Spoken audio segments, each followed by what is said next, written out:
screams in the night, Indian legends, miles of footprints, sightings. What are these elusive hominids that stalk the wilderness? Join us for eyewitness accounts, questions and answers, Bigfoot encounters of the past, and ongoing encounters in the present. Your host, two-time witness, field researcher for 43 years, William Jevning. Welcome to the mystery. Welcome to Creek Devil. Hello everyone, welcome to another edition of Creek Devil. We have a special guest today, Mike Burkhart. So I'm going to have Tom, Brian, I know you guys have lots of questions, so I'm going to have you guys jump in here. Yeah, absolutely. And Mike, you and I talked yesterday. You have some absolutely incredible activity going on in an area that I found to be a bit surprising, state of Maryland. It's not in that southern region, in between Maryland and Virginia. I think they don't get Bigfoots down there so much as they get big mouths, but we'll leave it at that. Anyway, but I'm going to hand it off to you and tell us what's going on and fill us in. Okay. So, last time on the show, I went over the initial evidence I found and the people I was linking with who sort of invited me into this super honey hole. And luckily for me and my little group of 3, we still have ultimate access to this area, and the hits are still coming. My Lord, the hits are still coming. Since I last talked to you guys, I think it was a matter of 3 or 4 weeks I'd gone over everything, but I had learned that my buddy came to our location, checked it out. He didn't see much of anything, but I came right up behind him. So I didn't know he was at the area. And boy, we found 12-inch prints along with 16-inch prints, along with 14-inch prints all together, all 3 sizes walking in lockstep with one another. And it went on for about, probably about the whole length of my area. They started in at the split to where it turns in from the dump to the park portion, and it went all the way almost a mile and a half of prints. I mean, it was insane. So it's been crazy over here. Hey, Mike, you do have a lot of prints, a lot of casts. It's too much. Yeah, it's too much. And I don't know if you can say this or not, so feel free to say it or not. But somebody had told you about this area and gave you access to it. Are you able to comment on that? Or he's a person in official capacity. That's all I could say about that. Someone who works for the state. Right. So we'll call him Joe. Okay. So Joe let me know about this area. Yeah. Right. And he knows what's going on there, right? Oh, every little bit. We update him on everything we find. That was the deal. And he gives us access to camp in the area as well. So we'll do overnight camps, and it's just me and my little group. And everybody and their mother wants to see where I'm at and all that. But I think what we have is special, and I like to know there's just 3 people, So we had those prints happen, and then everything. It's in this area. It's either every 3 weeks or it's every 2 months. But it's definitely clustered. Like there's a little family group, and either it's mommy and daddy walking together, which would be the 20-inch prints and the 16-inch prints, or it's the 16-inch prints with the littler prints with it. But I've never seen, maybe once or twice we've seen the whole family together. But it seems like there's a hunter, and it seems like there's a traveling group. So it's pretty interesting looking at where they go, and we have it triangulated now. where it's an exact 3-point. It's an exact 3-point on a map where you can say, oh, we found stuff here on this date. We also found stuff here on this date. We also found stuff here. So we call it area 1, 2, and 3. And that's how we sort of keep track of where and when it's happening.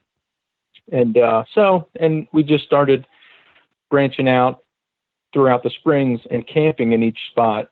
So the first time we started camping was area 1. And that's where we found a whole bunch of prints. Didn't realize it was at 2 and 3 yet. So then we branched out and started camping in area 2, and we had minimal activity at night. So we have it almost down packed to where they're at, season-wise, what they're doing, what they're killing. And for instance, I'll give you my latest set of tracks. They're 16-inch, and I tracked it. Well, this is weird, but sometimes I get a feeling. I get a feeling. Doesn't work all the time, but I'll get a feeling and go out and check my area. And if my partners can't join me, they can't join me, but I'll just go out by myself and I'll look. And this time, I mean, it's a huge area. We're talking acreage and acreage and acreage. So I go and I walk down to this. It's just from the normal human path that's carved out. I walk down, I hit the creek, and I find tracks. But it's 100 feet off the main path, but I take this path down, I find the creek, and then I see prints right in front of me. I'm like, this is unbelievable. This is just unbelievable. And they were pristine. You could tell whatever it was came down this steep cliff, big hill area.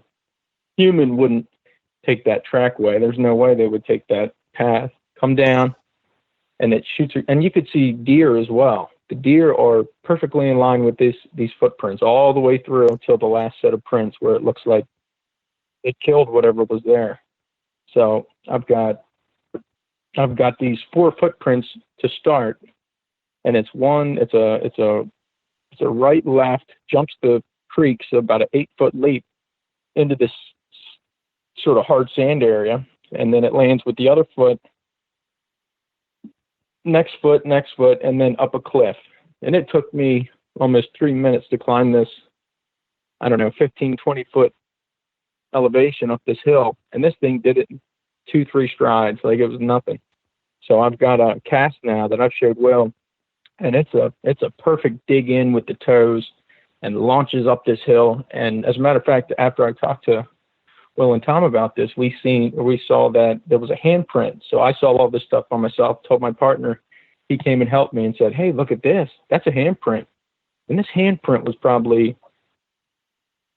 it looked almost like a foot by a foot. It was like a quarter stop sign. It was massive. You could see the thumb, the fingers. It was great. It just gives you good perspective on how big this creature should be. And I'm gonna jump in. One we have. Sure, please. Mike, I'm gonna jump in real quick with a comment. I'm gonna ask Will's comment. We talked about the types that are in your area, which are the type 4s. And right. Will, there's a kind of a term that you use for their hands and I think their feet. It's spatulated, or that's how John Napier, who was an anthropologist in the early 70s, described that in his book, and it's a pretty good description. Which means they're a little wider than what you normally see in cases. Yeah, they're almost to the point of feeling like they look like they're exaggerated. Right. Yeah. Anyway, continue on. That. I didn't mean to. Sorry about that. No. That's fine. No, you're fine. I appreciate it. That's good stuff. Good information from me. So I'm going to go on about after I found this set of 6 prints. So I kept that in my mind. I said, okay, I'm coming back and I'm going to, cast one of these prints and what have you. But I had more looking to do. I just got there. So I moved on to what I do is I like to follow the soft edges of the creek. So, I mean, we've found some 20-inch prints on the big side of the creek, which is another tributary from the one I'm at right now. So I'm checking the banks, and it's cutting way right, way left, going like 70 to 100 yards each way. And it looked like this thing was sort of cutting across all those corners, heading straight across into each section. Like you could tell it was tracking a deer, and you could see the deer tracks right along with these prints, and they're all very consistent with legitimate Sasquatch evidence. I mean, 7 to 8 feet apart, he was making good strides, where I would take 8 to 10 steps. I mean, it's tough getting up and down banks and what have you. So I'm following these tracks, and I'm taking pictures as I go, and I'm measuring, and I'm doing all the good stuff you got to do. And then I get to the very end of the trackway, which was probably 300 yards away from the first set. And then I find the deer prints sort of going frantic, as well as the Bigfoot prints going frantic. And it looks like maybe he had it cornered, and that was where he got it. So there were two deer prints, two sets of deer prints, bigger prints with smaller prints. Followed it to the end of this cut, and then it was just one deer. And then so I kept going, found more prints where you could see there was a hard skid with the foot, like he had grabbed the second one right there, and then no more prints from either. It's very interesting, and I've got all this documented, and it's good stuff. I got a couple good casts out of that trackway. Yeah, Mike, and you know what I found interesting was the you said there's 3 strides going up. It was like a almost a cliff or very, very, very steep slope angle. Yeah. The first set of prints, I got a great cast to where he bent his toes all the way into the dirt and then launched up that cliff. And then the second trackway had the same thing, but it was a clay bank, so it was a eroded bank against the creek, and that's where there were several footprints of his feet there with deer sort of frantically circling. And then it looks like he digs his right foot into the clay bank and launches itself up this gigantic bank. It's probably it goes from like 3 feet to 12 feet, but it was right in the center of that section. So it looked like it launched himself up that bank. There's no way in heck I could climb that bank if I tried. I just was in awe looking at that. So there was no other, trackways from where that bank was. So maybe he cornered his kill, shouldered it, and jumped up that bank. And that's a cast I got as well. Great toe definition. But I'm kind of interested why I'm seeing a lot of I call it the skinny 16-inch female track. And then the male has the 20-inch really wide heel to toe track. But, it seems like the female's a lot more transient than the male. The male we only find maybe 4 times total. So it's a lot less common to see the big male. So it's a treat for us when we do. Hey, let me ask you real quick. Speaking about the male and female, are there different patterns in their strides? Like I think you said, like the males, the ones that you found, are like 8 feet in length. Is there a big difference between the males and the females in that regard? I think so. As a matter of fact, the male, his lot, like the way he walks, most of the time it's straight, like it's perfectly heel to toe in line with each foot, like each step. It's like you could draw a perfect line all the way up the trackways. But the female is a little more duck-footed. She's a little more so like her left and right feet toes face each other. It's kind of odd. I don't know if she's bow-legged or what, but every single time we get her tracks, you can tell it's sort of a zigzag. You know what I mean? Where she's trying to walk straight, but she can't. So I don't know if that's a hip thing or if you guys have heard of anything like that, but it's not as straight. The male prints are almost too perfect. Yeah, right. No, that's real common for the Bigfoots to have that one. I think they refer to it as a kind of a direct register trackway. But also the kind of the pigeon-toed, is that what you're saying? They're that's it. Yep, pigeon-toed. Yeah, where they sort of angle in. Hey, Will, have you? Because I think you've mentioned that in the past, where they do kind of do that. Yeah, that's a characteristic of how Sasquatches walk. If you see them with the toes out, that's a problem, because most often they're found in a straight line or almost pigeon-toed. Wow. Oh, so it's pretty common then, huh? Yeah, it's very common. That's good to know. But I think our most impressive set of tracks we have found lately, besides this latest one, was by somebody who happens to be a member in my Facebook group I created. He lives a town away from me, and he's really excited about the same stuff we are. And he called me on a Saturday.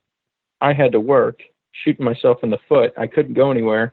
He calls me while I'm at work, and he says, "Hey, Mike, I've got something you might want to see. I'm over here at Area 3, and I've got 20-inch footprints that go maybe 200 yards. There's probably 15 or 20 of them, and they're perfect in the sandbar." I said, "Are you kidding me? I'm stuck here, and you tell me that?" Anyhow, so I send my other group members out, and they cast every single one of them. And as a matter of fact, I'm sending you one of the casts that I had made. So, yeah, they were amazing. We're talking about 4-inch long big toe, and each cast was 19 to 20 inches, depending on how far in his foot sank, because it was still frozen ground at the time. So if you're thinking about how heavy this creature was, he's smashing through frozen sand with crystals on it and everything, and he's still going an inch or inch and a half deep.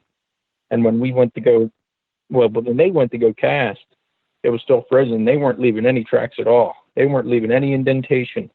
So, and there were no other human footprints around. I mean, every single time I have found tracked ways or anything like that, there hasn't been anything that seems like manipulation as somebody with stompers or what have you. It's great. It's great stuff. Yeah, that's a great point. How fast do you think that these creatures are, if you had to guess? The two I may have saw were like lightning, almost animated. It was really impressive, the one that I think I had seen. So in other words, I think they're quite fast. Yeah, so in other words, a deer would have no chance to escape from this thing. Yeah. That's I think they're more of an ambush. What do you guys think?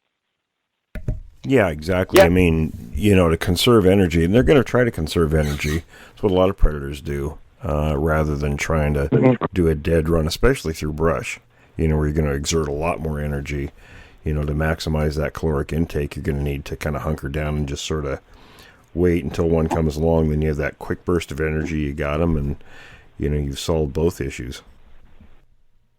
Yeah, Will, let me ask you, because I know that you've talked about this before, but you actually think that there are maybe two different types of activity or hunting behaviors that go on. There's the group behavior, and then there's also the individual hunting that goes on. Can you explain that a little bit more? Well, it's going to depend on also the region, because it's a little different out here on the West Coast than it is on the East Coast. On the East Coast, they're going to be a little bit more transitory through areas, and that has to do with human population in the region. So, but as far as the type of hunting, throughout a 24-hour time period, they will hunt individually sometimes, and then also hunt as groups. Right. Now, do they actually hunt deer at night, you think? Well, take a look at deer movements. The most time Sasquatches are seen are plus or minus an hour right around sunset, and also the same around sunrise. And that's when deer are moving to and from their bedding areas. So, and during those hours of darkness, primate eyes are primarily geared towards motion. They don't have night vision capabilities, right. Like the military uses with goggles and things, but the rods in our eyes, and theirs are probably very similar, are kind of switch. Our eyes switch, from daylight time when the cones are in action with seeing color and sharp objects to the rods that are more sensitive to motion. And that's, they pick up that motion during those time periods. So it would make sense they're going to hunker down. They're going to know where the animals are moving to and from along those game trails. They're going to hunker down in those areas, and as they come by, the motion triggers their movement and they get them. Make sense? Yeah, no, it does. And obviously, most of their diet is probably deer. But as we've talked about before, even in the last episode, it could be anything. It could be snakes. It could be alligators. It could be squirrels. It could be coyotes. It could be panthers. Right. Etc. I mean, yeah. They're opportunistic. They're going to get what they can. Mostly meat because that's the most protein. It packs the most energy in with the smallest amounts. Whereas, they'll eat vegetation, but that's more of a supplement. Mm-hmm. And garbage and pretty much anything. Right. I think the ones that are near me, I was going to say, we have a dump connected to the property. That makes sense to me why they'd be hanging around all year. Yeah, exactly. Yeah. It's easy pickings. Take a look at whatever's simple. And that even goes with people's pets, unfortunately. They leave food out, but if you see a lot of missing pets, cats, dogs, things like that, then that's kind of an indicator too. Yeah, there has been a lot of that too. You'll see a lot of signs near this area from the adjacent properties. Missing pets. I just saw 2 or 3 on the same pole when I was coming home from my latest footprint escapade. It's interesting. Maybe they got eaten. Yeah, it's very possible. Yeah. Oh, I did want to throw one more thing in here. Yeah, go right ahead, Mike. In my area, it is a state-owned entity property. You know what I'm saying?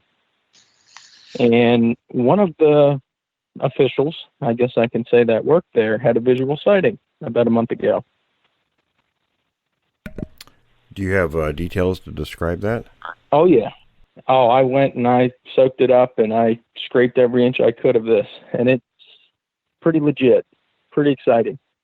Yeah. The guy's older. He didn't want to go on record because he's getting ready to retire. So he didn't want to mess that up. But, he was quite excited afterwards. It sort of shook his world because he knows what I do. And, we've communicated. So he notified the guy I talked to from the official capacity, and he said, look, I just saw this 5 p.m., Wednesday afternoon. I was driving in my official vehicle, going down the road as I usually do my checks, and he came to the last bend. So he's in first gear cruising, just not making any noise, rolling around like he usually does. So any creature would be surprised. And he came around this corner and he saw this 8 to 9 foot upright creature covered in hair standing on the right side, his left side of the road, looking like he's getting ready. So he said the creature had his left foot forward, his right foot back, and he saw its right shoulder. And then the creature turned its head to see the truck coming down the road, coming around that corner.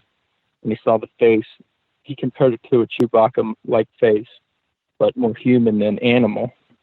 And he said the time it took him to register the first glance, he blinks his eyes to see what he's seeing some more. And in that time, he says that thing did a 180 and launched back into the woods faster than he's seen anything move. So I went and investigated that, and I found the footprints where the creature was standing as he made his turn. And I filmed myself at the spot with the you could see it perfect, just like he explained. The right foot in front of me looking down, the left foot behind me, and then turn, like you could see where the feet had spun, right where they were, just spun, and all the leaves kicked out around it, and then impressions of it launching back where it came from. And I've recorded broken brush that ran through and all that. So it's very, very cool. That to me was very eye-opening. If I had any doubts before, I don't now. I mean, they're being seen out there. You and I talked about this again yesterday about, type 1s, through the type 4s, and this is obviously almost certainly a type 4. So he, let me just back up for a second. So he saw this thing, and it had a Chewbacca face. Yes. Not a lot of hair on the face. Not a lot of hair. It had hair on the face, but it wasn't a lot. He said he could see it had a. He said he could see it had a grayer skin tone than human, but it had a grayish skin tone with very. He said he couldn't tell me exactly. I'm getting this from a second hand, so I'm saying, okay, well, ask him this, and then let me know what he says. So I haven't been able to talk to him directly because he didn't want to, Yeah, no, I understand. Yeah, I understand. We don't want him to put himself in an awkward situation. Sure. No, I just found it interesting. So it really, what I was going for was just kind of confirming that it really sounds like a type 4 in that area. That's interesting. See, I didn't know what to think these things would look like, because what I had saw, I got less detail than that guy. So I was just thinking patty, like I got a couple patties out here, never really making a distinction of the type, but we're starting to get a clearer picture. Right. And again, I'm gonna move into another area that you and I talked about, and you were going up a path. You heard what sounded like talking, but you couldn't distinguish the words. Right. It was indistinguishable. You expected to see somebody. Tell us about that. Give us the details, and because that was a very fascinating, real interesting encounter. Yep. Excuse me. All right. Yeah. So I usually make daily trips after work since it's not that far from my house or my job. And I just had a feeling that day, so I figured I'd go poke around. And I believe this was a Sunday. Yeah, this was a Sunday. And so I went to check in this area, I don't really check it too often, but there's been activity. So anyway, I go to check my area. I don't find any footprints after, the end of my walk. And I hear some unintelligible yelling, sort of some blah, blah, blah, blah, just that tone. I don't hear anything specific as far as words, but I hear just that. Blah, blah, and it's yelling, but I can't understand it. And it doesn't stand out to me because there's a shooting range on this property. So I'm thinking, somebody with their dogs, he's yelling for his dogs, no big deal. But I'm listening. I'm still interested in what I'm hearing. So then it gets a little closer. And I hear, but just one, not two, not, just one voice. So I'm just still thinking it's probably some guy yelling for his kids or what have you. And then I'm standing in the path, and the part of the path where I'm standing, there's a three-way. So you can go right, you can go left, you can go behind me. So I'm sort of in the middle of this. And then to my left, as I'm facing the woodline where I hear this stuff, I see something like shoot across the path in my peripheral to where I turn immediately, and then I see the second creature with it. And what it looked like to me was just two dogs, two gigantic, but two big dogs shooting into the woodline off the path. And when I saw the second one and they were both in the woodline, they stopped. It sounded like they both kicked their feet into the leaves and stopped. Like they realized who and what I was. So they had to stop and wait and listen, see what I would do. And so I'm just waiting for the owner to, I just think they're just two dogs, and I'm waiting for the owner to come around the corner. I'm used to seeing people, and nothing. Nobody ever comes. And I don't hear the yelling anymore, just the gunshots in the distance. So I'm like, wait a minute. Those weren't dogs. And then I made like blah, blah. I just made any random noise, and then you could hear them skitter off hard and fast, making a lot of noise as they went.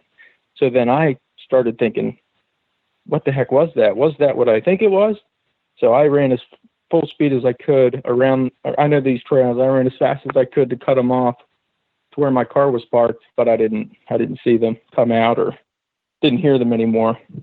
Whatever they were, sure were fast, and they were big. I did a size comparison afterwards, and one of my partners, he's about 6'2", maybe 260, big guy. He gets down on all fours exactly where I saw these two creatures. And I'm like, oh my goodness. I mean, these things dwarfed him. You could barely see the top of his back from head to butt because of the weeds that are, there.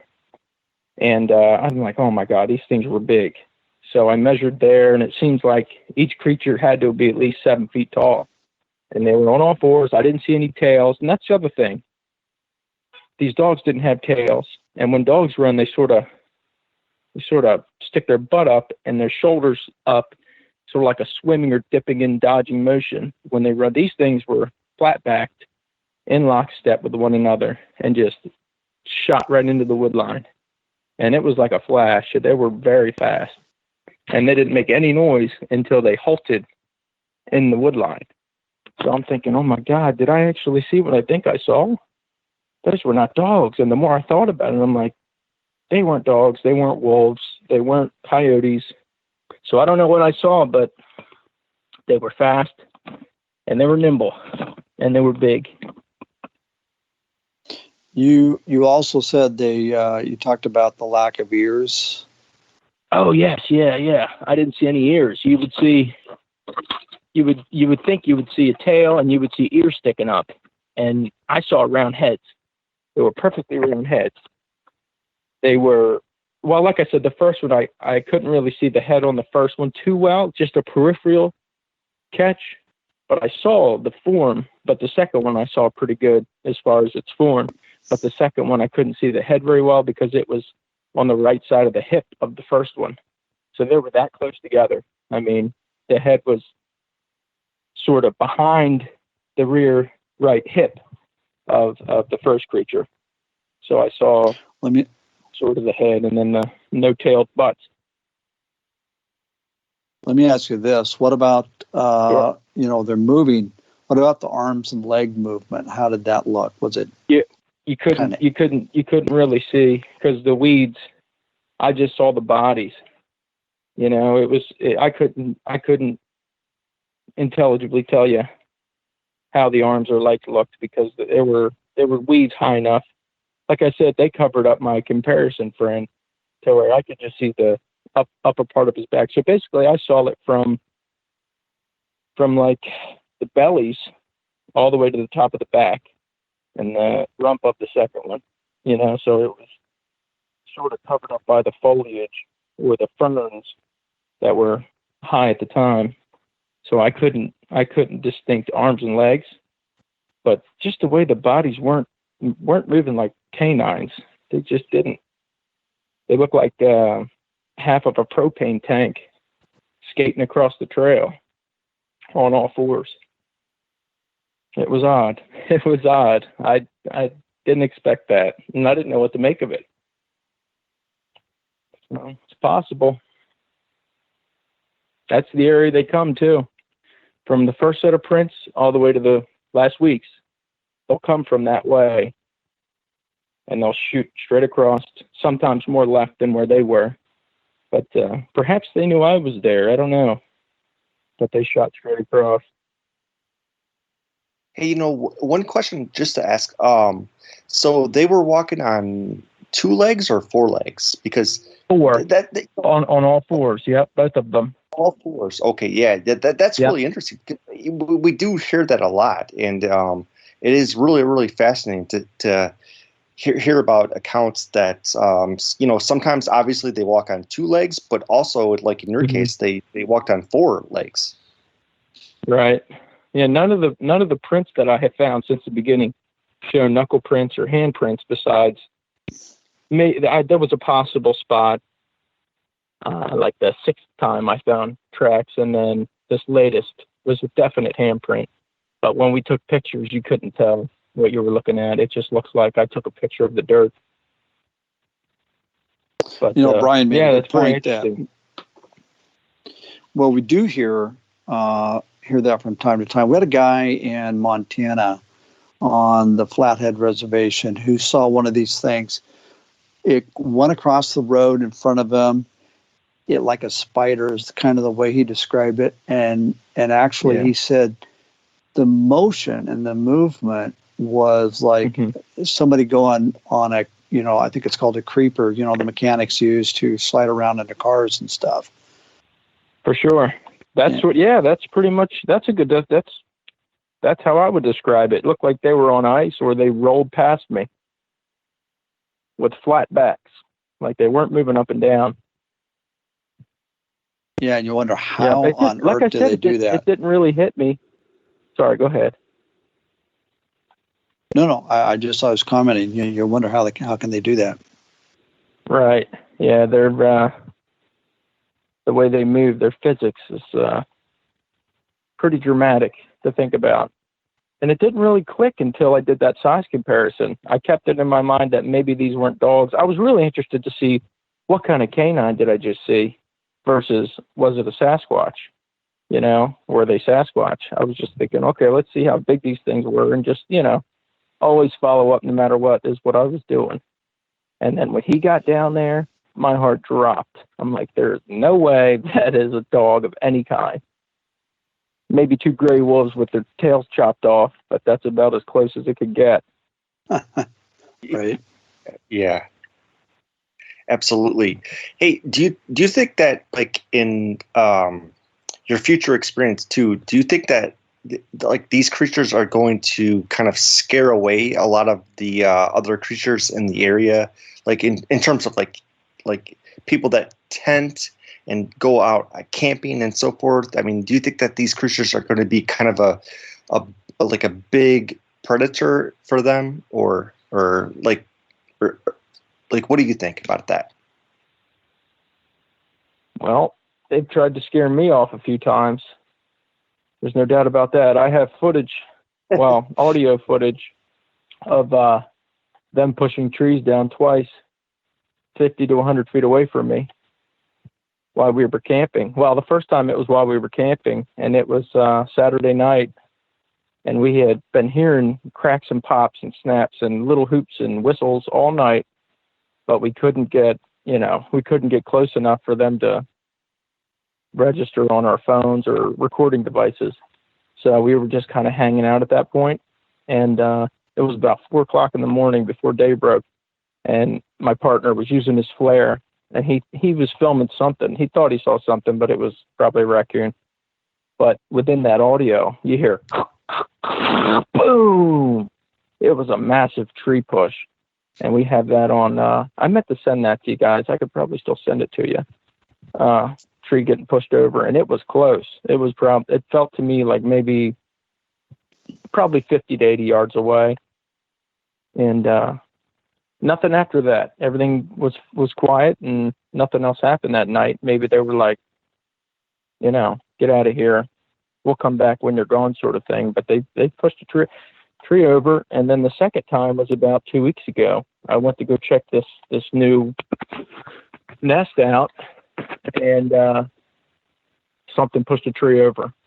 It was about the same distance, well, probably a little closer, probably more like 50 yards away. But by the time I ran into the woods to see what had done it, I couldn't see anything at all, and there were no footprints anywhere or anything. Well, let me ask you, though, has your behavior changed, though, since this experience? I mean, are you more reluctant to go out there, or? No. We're just as excited to go out there as we were the first time. This is really the first time we started getting them to interact with us at all. Right. We never really had anything like that before. We were just starting out, so we didn't know what we were doing either. We were hooting and hollering like idiots. That doesn't work. Right. No, I totally understand. Yeah. Hey, you mentioned the nest, and we talked a little bit about that yesterday. It's pretty strange, and I think you found 2 of them. Can you fill us in? Give us the details on what the scoop is with that, how they're made, and all that sort of thing. Sure. Okay, so the first nest we came across while I found myself, I I guess we all found it as a group. I don't remember if I found it by myself but the first set of tracks I found with the whole group together. So this is 10-inch tracks all the way up to 20-inch tracks, all in the same area. This was the first time me and my new 2 partners who I'm with now, I showed them my area. I reached out and I said, I need some help out here. You know, I can't do all this all by myself. And so I'm taking them out. I'm showing them the areas. By the end of the day, so okay, let me start it off this way. So but we first came through this old abandoned road, and it was just muddy mess, clay and rocks, right? Nothing there. But by the time we were done hiking that day, we came back out on that exact same spot, and it was just full of tracks. So that was, as a group, our first, recognition of as all of these trackways right in front of us. So we casted the rest of the night. But all those tracks led to this little deer trail. Well, I guess you could call it a deer trail, but something big made this trail. And it cuts off and it leads right to this little nest area. And how it's built is it's about 3.5 by 6 feet, and it's perfectly woven. I could go to a basket weaving course and I'd never get it this tight and nice. And it's built up about maybe half of a foot, maybe a little more than 8 inches tall, all the way around, comes to a point up against an old hemlock tree or old oak tree to where it's maybe 2.5 foot diameter. It's really close to a tree. But it's about 50 yards off the walkway where people normally walk this area. So these tracks went straight up right to this nest. And I was like, well, something made this thing, and it wasn't a human. I just don't see a person putting all this work into this. And we have a hair sample I found a hair sample from the center of that nest where it looked like if you were a big creature and you were in fetal position and you started rolling around a little bit, the shoulder would have some hair ripped out by the debris under it. So I'd still like to get that tested, but I don't know who to give that to. But on the exact opposite side, a little further back, is the exact same diameter nest, and everything's exactly like the first one. I mean, it comes to a point to behind the tree, directly behind that tree, so something could sit in there and peek left or peek right. But this one has a roof. Something knocked a tree over, and it's woven in a roof. And there are no live leaves on it anymore. So I think both of the nests were made about the same time. I just didn't know it was there for years, So, yeah, I found this new nest, and it has a pink fleece baby blanket in a position where a head would go, which is quite odd. I didn't want to touch it when I first found it, but I think 3 days ago, me and my partner went out there and opened it, and there was nothing wrapped in it or anything. It was just, and it's fairly new. There's no mold in it. It's not really dirty, but maybe because of the roof on it, I'm not sure. But you could tell something. Did you big has take been in any these things. pictures? Oh, Right. no doubt about it. Yeah, I took a whole bunch of pictures, video pictures, and all that, and even the collection of the hair. I took a lot of documents on that too. We might be able to do something with you. I don't know for sure, but we might be able to have a contact where you could have that hair tested. I'll check with Will. And if you wouldn't mind, send us. Here. Yeah, we've got an anthropologist that can do that. That'd be awesome. Yeah, my one buddy was going to look at it through a telescope or a microscope, but that's not going to do much for us. And when you took the hair sample, do you know if did you guys use tweezers or just hands, or did you put it in a bag or a glass bottle? Or yeah, I did. I reversed the plastic bag within my hand, so my hand was sort of the glove, and it was hooked on a stem leaf or a leaf stem wrapped up on it, and it's still all together as one. So I used a bag, never physically touched it, and I wrapped it up that way. So there's no human contact as far as my hands on it. Okay. Yeah, and send the pictures. We'd love to see the pictures of the nest as well. For sure. I'll send both nest pictures, and you could tell the difference of both. I mean, one's got a roof and a baby blanket in it, and then the other one is just the surroundings of the nest there. And I've left vegetables and apples there at the first nest before any of the second nest was there, and they take all the apples, and there's no scraps left behind. Absolutely no scraps. I'm talking about 12, 13 apples left there. And you would think if it were deer or any critters, they would just start munching into the apples where they were. But they just took all the apples, and there was nothing left but the carrots and the other stuff I had left for them. They didn't like lettuce or carrots, that's for sure. Hey, it's interesting. Let me ask you, what did you know about this creature before this whole thing started? I mean, were you a believer, or I was a hoper, and as a matter of fact, my favorite toy as a kid was what was that movie? The Hendersons, Harry and the Hendersons doll. Yeah, that was my favorite toy as a kid. It was a little Bigfoot doll. So, I've always known about it. I did a report in elementary school about the Patterson-Gimlin film because I was so enthralled by it. But my parents, they weren't so on board with what they believed. They didn't think it was real. But I kept my mind open about that stuff, about all that stuff, So I've always been open to it, but never had anything like I'm getting now. Yeah. Hey, we just got word that, Will, do you want to mention what you just said there? Or? Oh, I just mentioned, and I did already, our anthropologist that we have will take a look at it, John. At the hair that is. Yeah. Any stuff that anyone's willing to have him take a look at, he'll look at it and examine. Do you think it's possible to get a saliva sample off something? It's possible, sure. I mean, if you find where they're eating. I found, it's kind of funny. We find mylar balloons all over the place. I don't know if there's any heads or tails to that, but next to this mylar balloon, we found a really, really good tree twist. And we sent that to you. You've even seen that the first time I called. But what I didn't mention was there was a foam coffee cup with a giant bite out of it. I mean, perfect bite.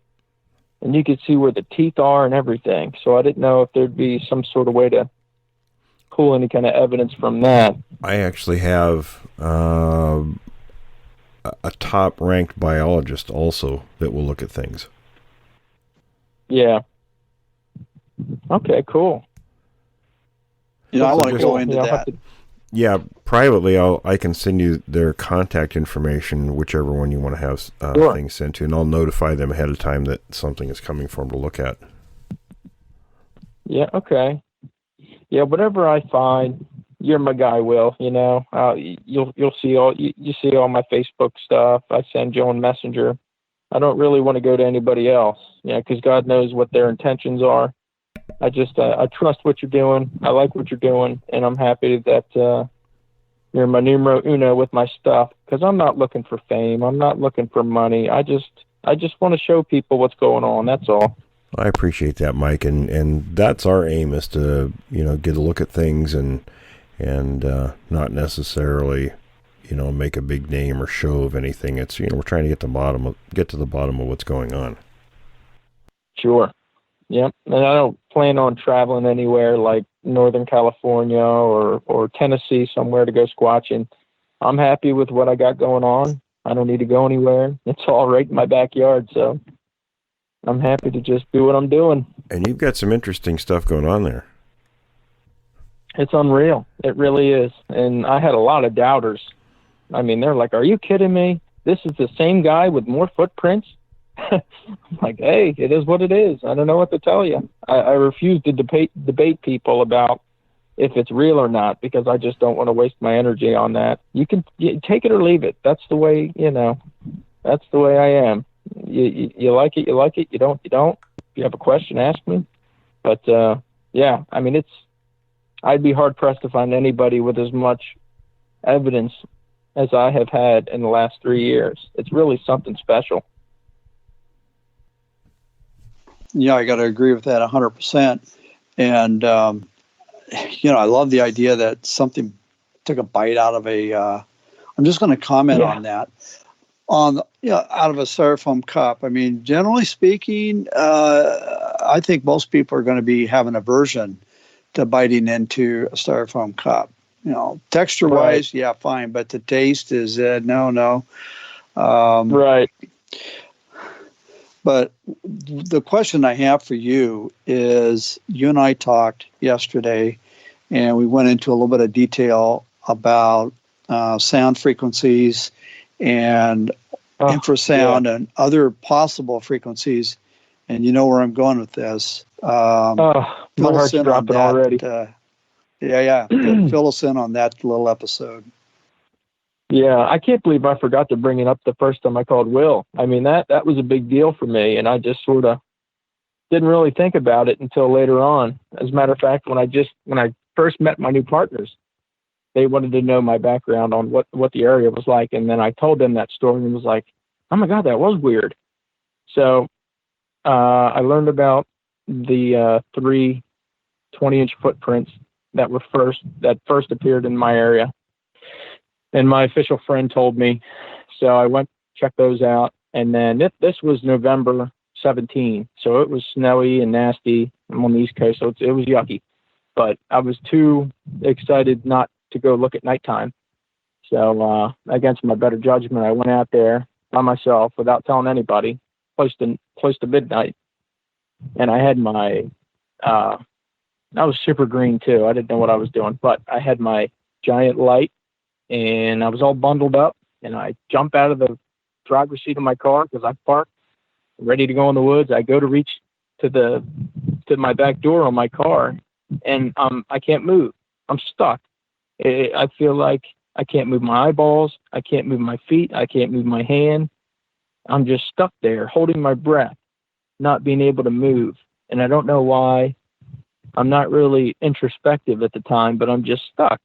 I'm just sort of riding this wave.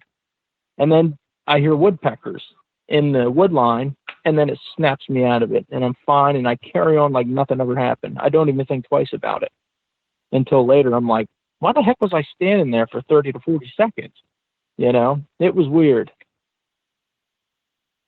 That was my question, how long it lasted. But what really got me, I don't know. I mean, I suppose I could see where maybe twist a back nerve or something. But when you can't move your eyeballs, and also didn't you mention something about inability to breathe? Yeah. I was holding my breath the whole time. I couldn't make any inhales. I couldn't do anything. I felt like I was suspended in time.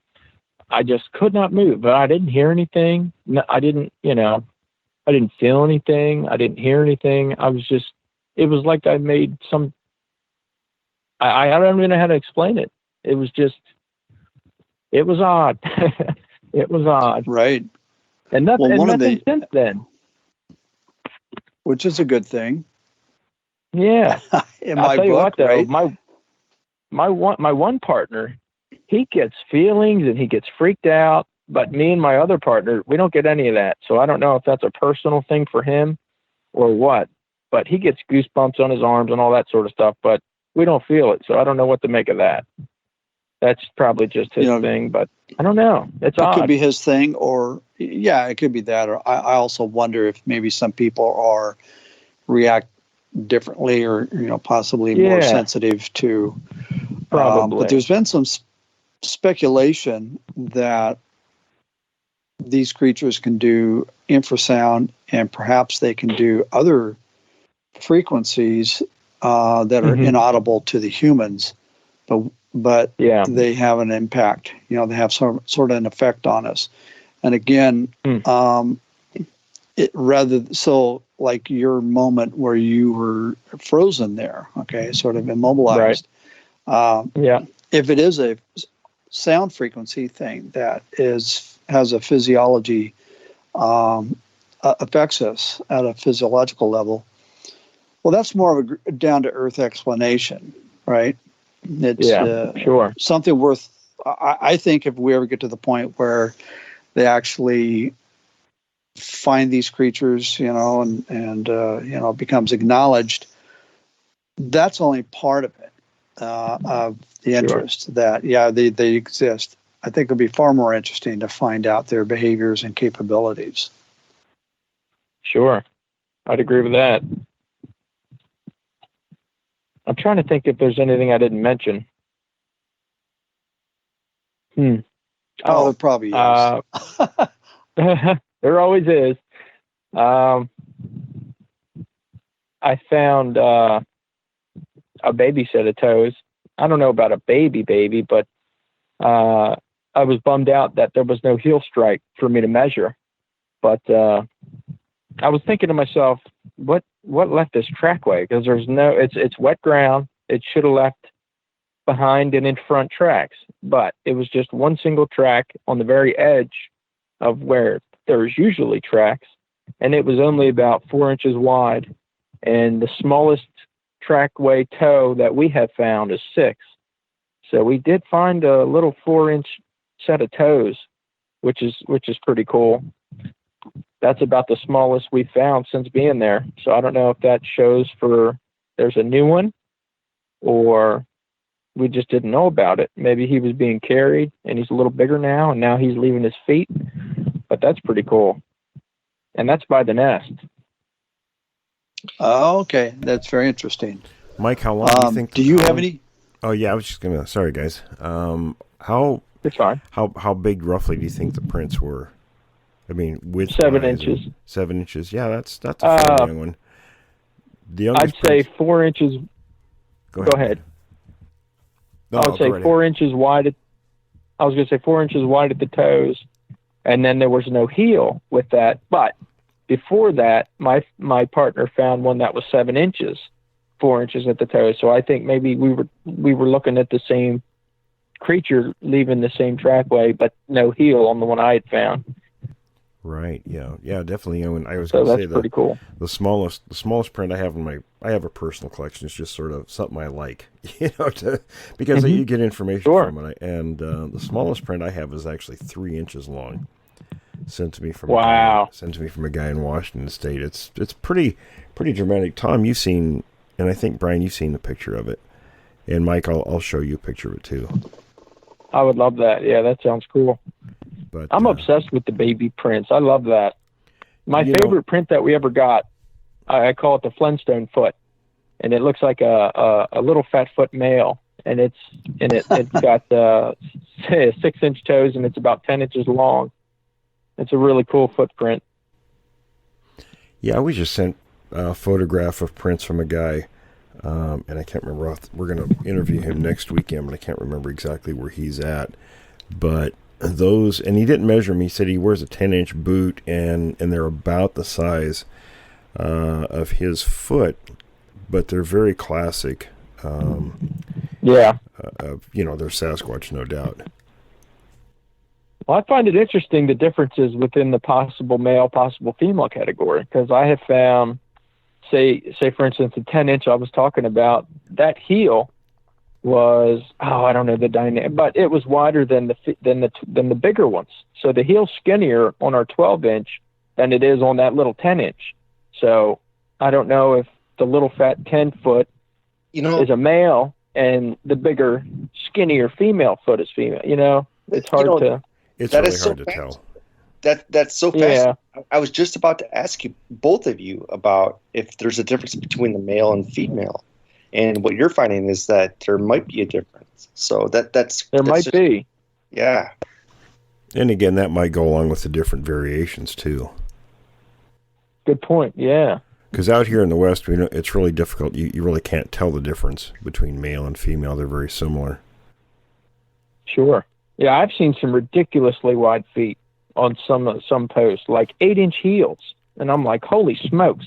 I've never got a heel that wide. That's that 6 inches is the widest I've seen. Yeah, that's that spatulated foot the Type 4s will have sometimes. But you're right. And the toes will be kind of ugly. Yeah, right.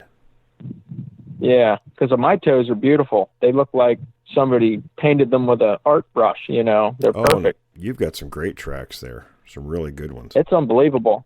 They just look like giant human prints. That's what sort of made me reach out. Like, what am I dealing with here?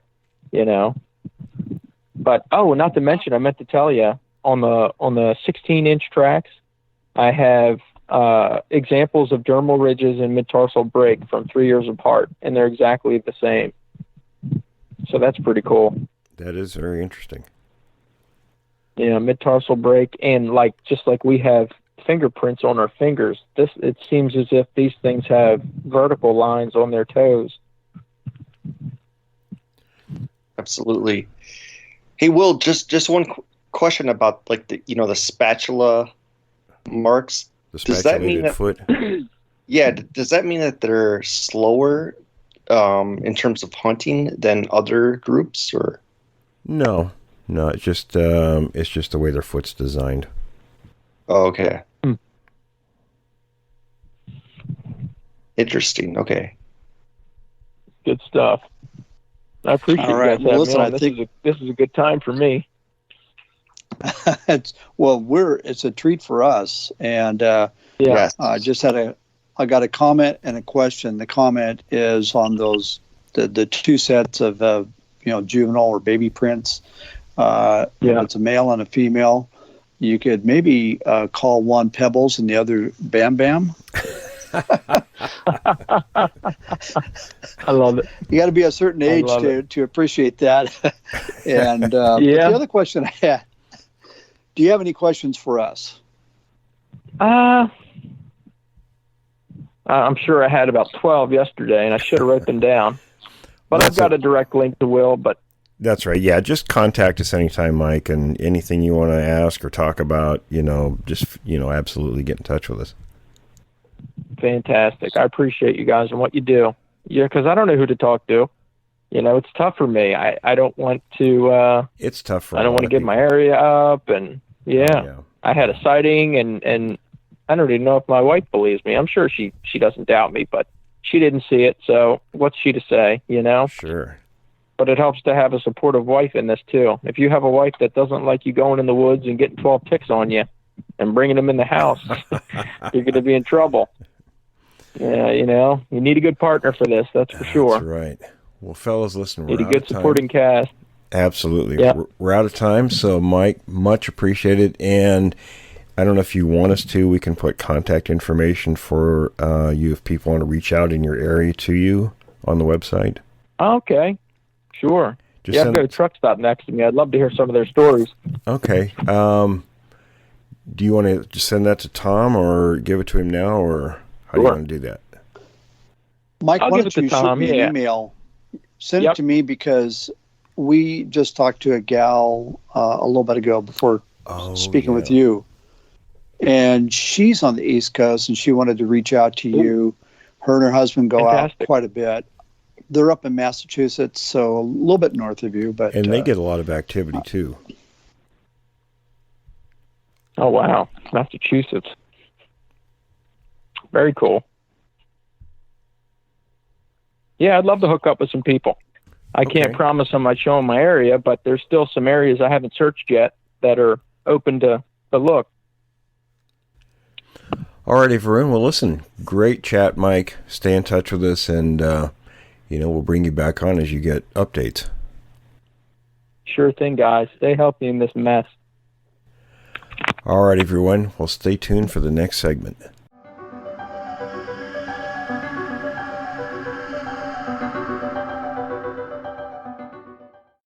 Welcome back from the break, everyone. Tom, I guess we got some things to discuss for the Q&A today.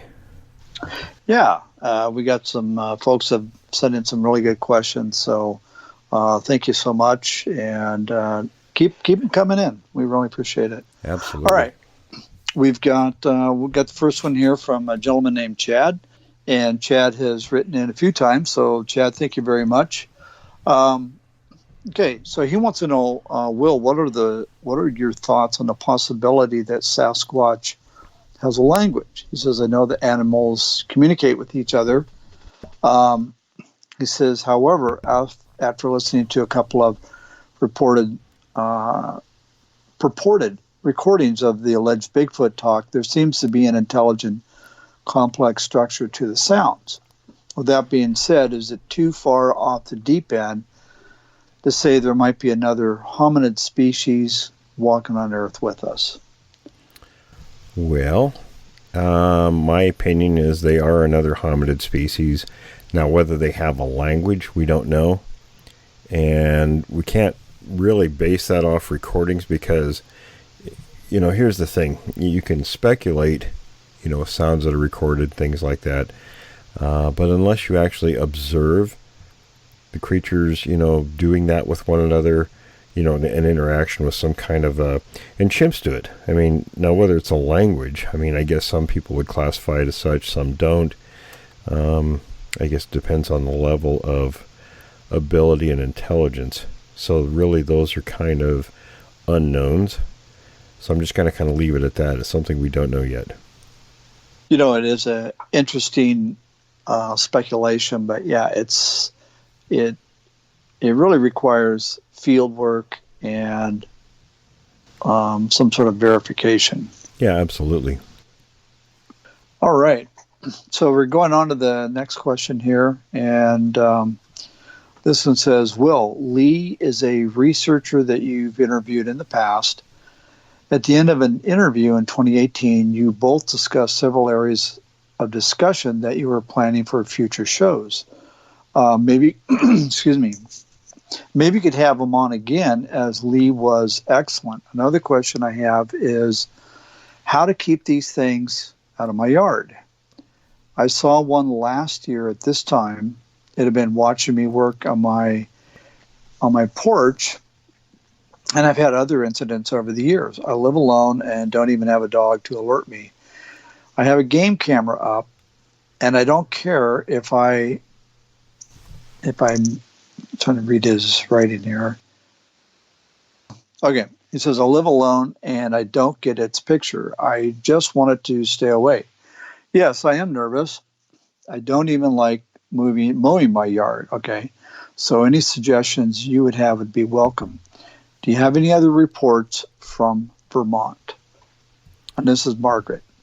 Margaret, I guess the first part of that with regards to Lee, he's been out of contact with us, so if he gets back in touch, it's a possibility we can have him on. He's a bit moody at times, so it sort of depends.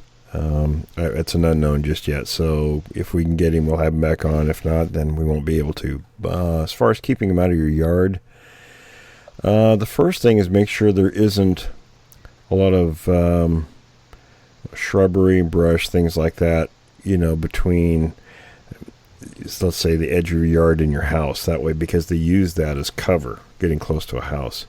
So you want to get that back, clear your area at least 50 feet away from the house. Set patterns is something they watch for. So you want to change things up a bit. There's no set patterns, have motion sensor lights out there. Things like that normally. Now, you can go out occasionally with those little cans of compressed air with a horn on them. Blast that, do it at, irregular intervals. Don't do anything that's, they can pick a pattern up on it. And that should basically keep them out of your yard. You want to basically establish that's your boundary, that's your territory. And once they realize that, you're firm about that boundary, they'll stay out of it. I like that last part of intermittent, random times blasting an air horn. I hadn't thought about that, but that would drive me nuts. I would stay away. Well, it's like I said, it's just that random pattern. They'll watch for patterns because people like to fall into regular patterns. I know I'm that way around the house. I have regular routines. They watch for routines and they'll utilize that. So if they can't establish a routine, it'll keep them at bay. That almost shows. I really kind of hate to say this, but it almost shows a kind of a strategic or tactical, almost like a military mindset, to be able to have that abstract thinking to look for consistent patterns versus the random, unpredictable patterns. But other primates will do the same thing. Where they're in close contact with humans, they'll watch, and if an opportunity presents itself, then they'll zip in. So they're very aware of patterns and behaviors. So they're just like any other primate. They're going to be watching for those kind of things. And if it's irregular, it'll throw them off. Yeah, absolutely, because they can't count on not having that very disruptive noise go off. Yeah, and exactly. It's loud. It is. Yeah, I'll just comment. A buddy of mine were in one of our areas, about a month ago, and just, collecting some evidence. And he had it tucked in his belt, and he was leaning over to pick something up, and it went off. He was about 10 feet away from me. And, oh, yeah, it really catches your attention. Oh, yeah, absolutely. Okay, we got a gentleman here. He says, I wanted to comment on the veracity of I'll just name it, the Finding Bigfoot TV show. He says, I do agree with you guys regarding how effective or the lack thereof of the show actually is in finding a Bigfoot. However, the show does have a positive redeeming quality. It's brought the search for Sasquatch to the forefront. So in my opinion, the silly antics aside, the show is portrayed with a seriousness regarding the actual search for Bigfoot. They attempt to apply a search methodology to the field work that is shown to the TV audience. Most of us who watch the show, we don't know the difference between the methods that are employed on TV versus other methods that are probably much more effective. So I don't think the show has a negative impact or comedic value or comedic effect on the Sasquatch. However, I don't expect for the TV guys to ever find a creature, right, unless they run over one with a camera truck going to the next location. Well, good point. This is Chad. This is true. Chad, right you are. You have to remember with these TV shows, they're primarily entertainment. Now, the people involved might think they're getting more or doing more, but really that's the basis of a television show. It's entertainment. And oftentimes the producers will kind of set the stage the way they want it and not necessarily how it needs to be done. Yeah, that's correct. And Will, you and I have talked about this in the past about other TV shows where they've contacted you, and we won't mention the show, but they would have a panel of, I don't know, or the experts, people we've never heard of, to judge whether or not you had valid evidence. It's like, well, who are these people? And the show you were talking about, that was one of these reality shows, put together on this. And they contacted me. They wanted me to be on the show. And as we discussed things and it went along, I realized what the whole premise was and didn't want to do it just because it's nonsense. I mean, it was in a setting where they chose and evidence that they would judge, and who were these people to select this? They were running 9 teams within a small, relatively area close together, something they selected. Again, they set the stage for an entertainment show. There was nothing really fact-based about it whatsoever. Yeah, it's a good point. And I don't know where the location was, but it's if you're one of the team members, you should be able to choose your own location based on your own research and your own experience. Sure. I mean, if the people who set this up knew where Sasquatches were and what the evidence was, they would have chosen such a location, and you wouldn't run, 9 teams of people that close together in an area. It just didn't make any sense to me at all. Right. Unless you want to drive them out of the area. That's probably a superb tactic for that. That would do it. That would do it. Yeah, absolutely. Okay, and this is, this is kind of along the same lines. And this is somebody who is, this is a question for Brian, although Brian's not on this discussion, but he says, I have a question. So, hi, Brian, I got a question. Do you think these documentaries like Expedition Bigfoot, etc., even the ones with high expectations, are they censored by the powers that be? What what they can show, what the proof is, and why some of these documentaries or show end up with no results. So I think that what he's asking is, if they go out, they find something, somebody swoops in and says, nope, sorry, you can't show that. I can probably answer that. Probably better than Brian, actually. The powers that be are not going to interfere, basically because these people aren't ever going to find anything worth shutting down. You know, the current show out there, what is it? I can't think of the name of the thing, but the Expedition Bigfoot or whatever. Yeah. You know, to me, again, it's just finding Bigfoot 2.0. You know, they claim they have this quote unquote algorithm, and we know someone who's very highly educated and knows a lot about algorithms, and he said that's total nonsense, which, you know, was my gut reaction anyway. But and my prediction is they're never going to find anything, never going to show anything. These shows don't, because they don't have people that really know what they're doing. Some people may not like that, but that's my opinion. But the word algorithm, it does have appeal to it. Oh, sure. It sounds like you know what you're talking about. In reality, there's nothing behind it, nothing to substantiate it. No, it's just a mathematical equation that didn't, you know, I think it was just for finding contour lines. Well, that's what it amounts to. You know, where they think they're finding Bigfoot trails, and it's not. They're contour lines on a map is what they are. Yeah, and I don't begrudge the shows. I sit there and I watch them with a certain amount of amusement, and I'm just saying under my breath, you know, if you really want to find one of these things, here's an idea: go to where the creatures are. You have much better luck. But then you have to know something about them to be able to go where they are. That's right. Yeah. And my other favorite is, it's like, why are you doing this? Is every time somebody brings out a call blaster. I'm like, oh my goodness, why are you doing that?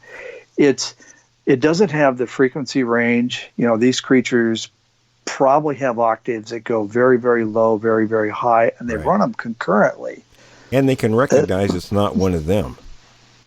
Exactly.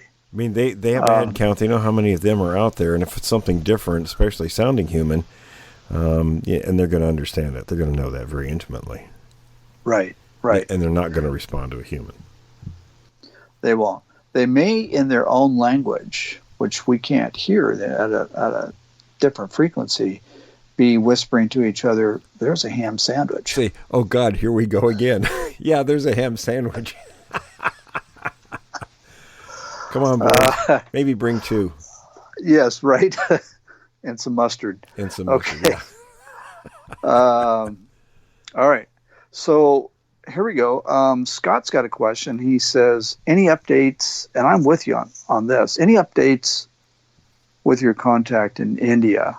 You've given us hints, but we'd like to hear more. Well, the problem we've been having is the time difference, you know, coordinating. So what I'm trying to do is trying to get him to record and then just send us the recording. He does that a lot of times instead of sending emails, because he has a lot of information to talk about. So we're working on that.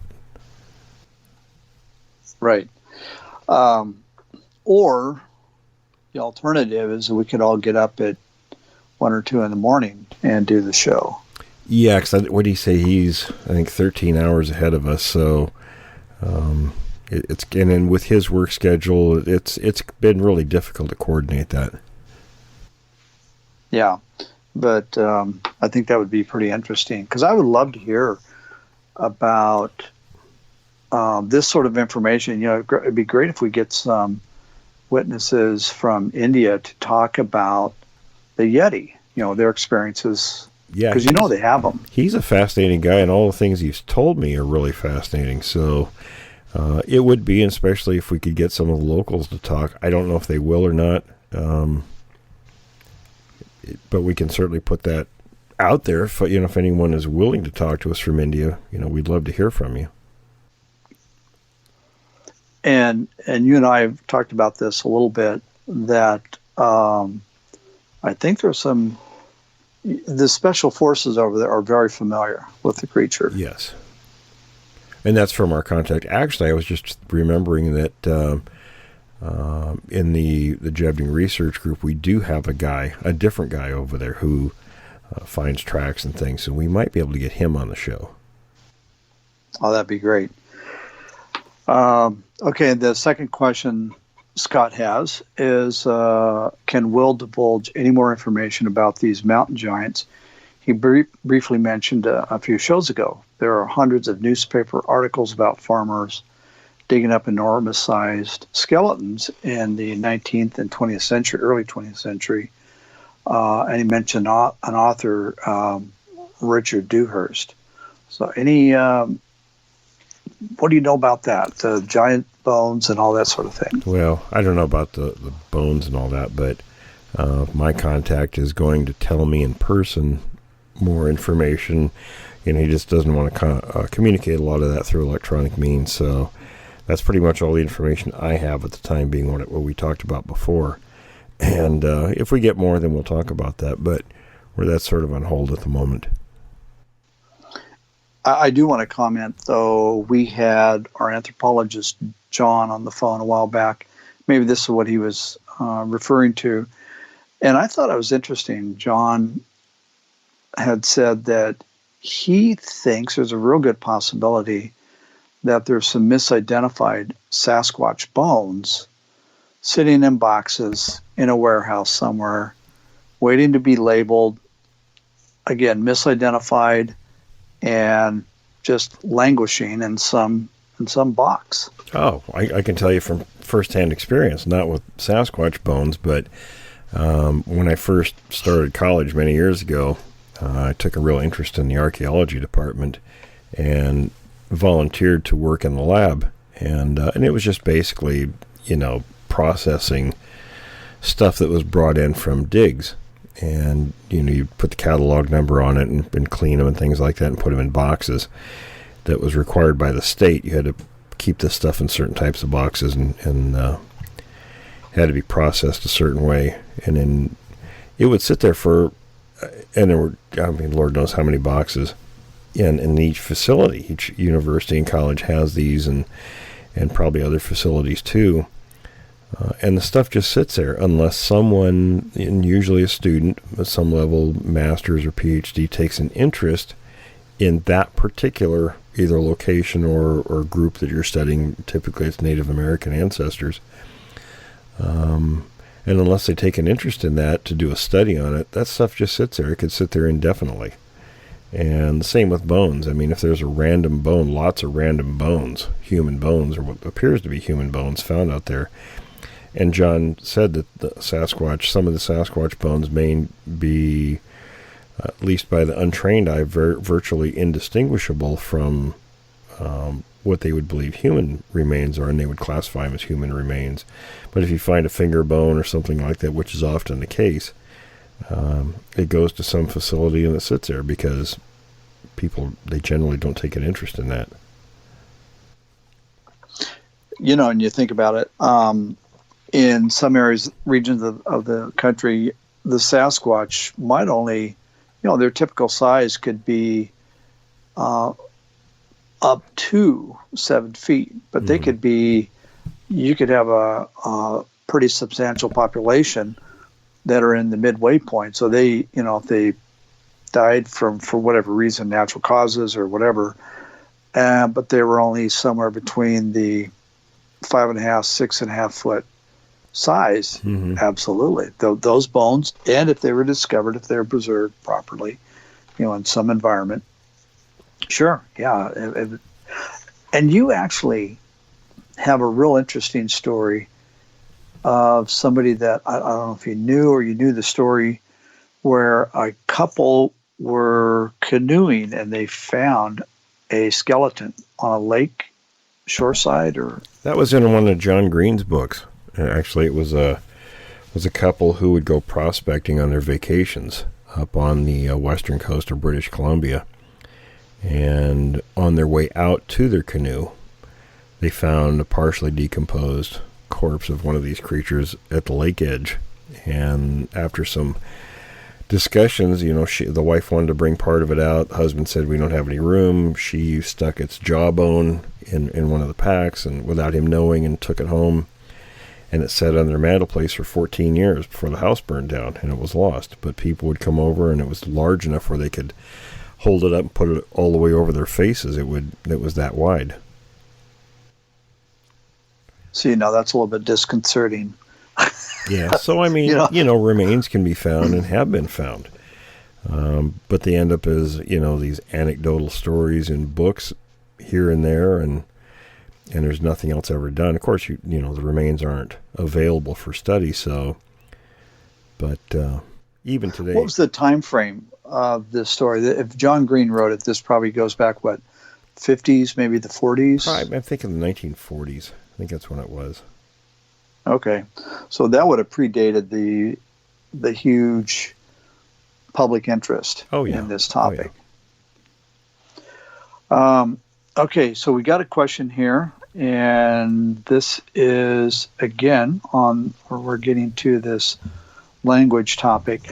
So referring to the samurai chatter or possible language between these creatures, has there ever been anyone who has physically seen two or more of these creatures talking to each other or communicating with one another? If so, it would be very interesting. Thanks, Will, Tom, and Brian.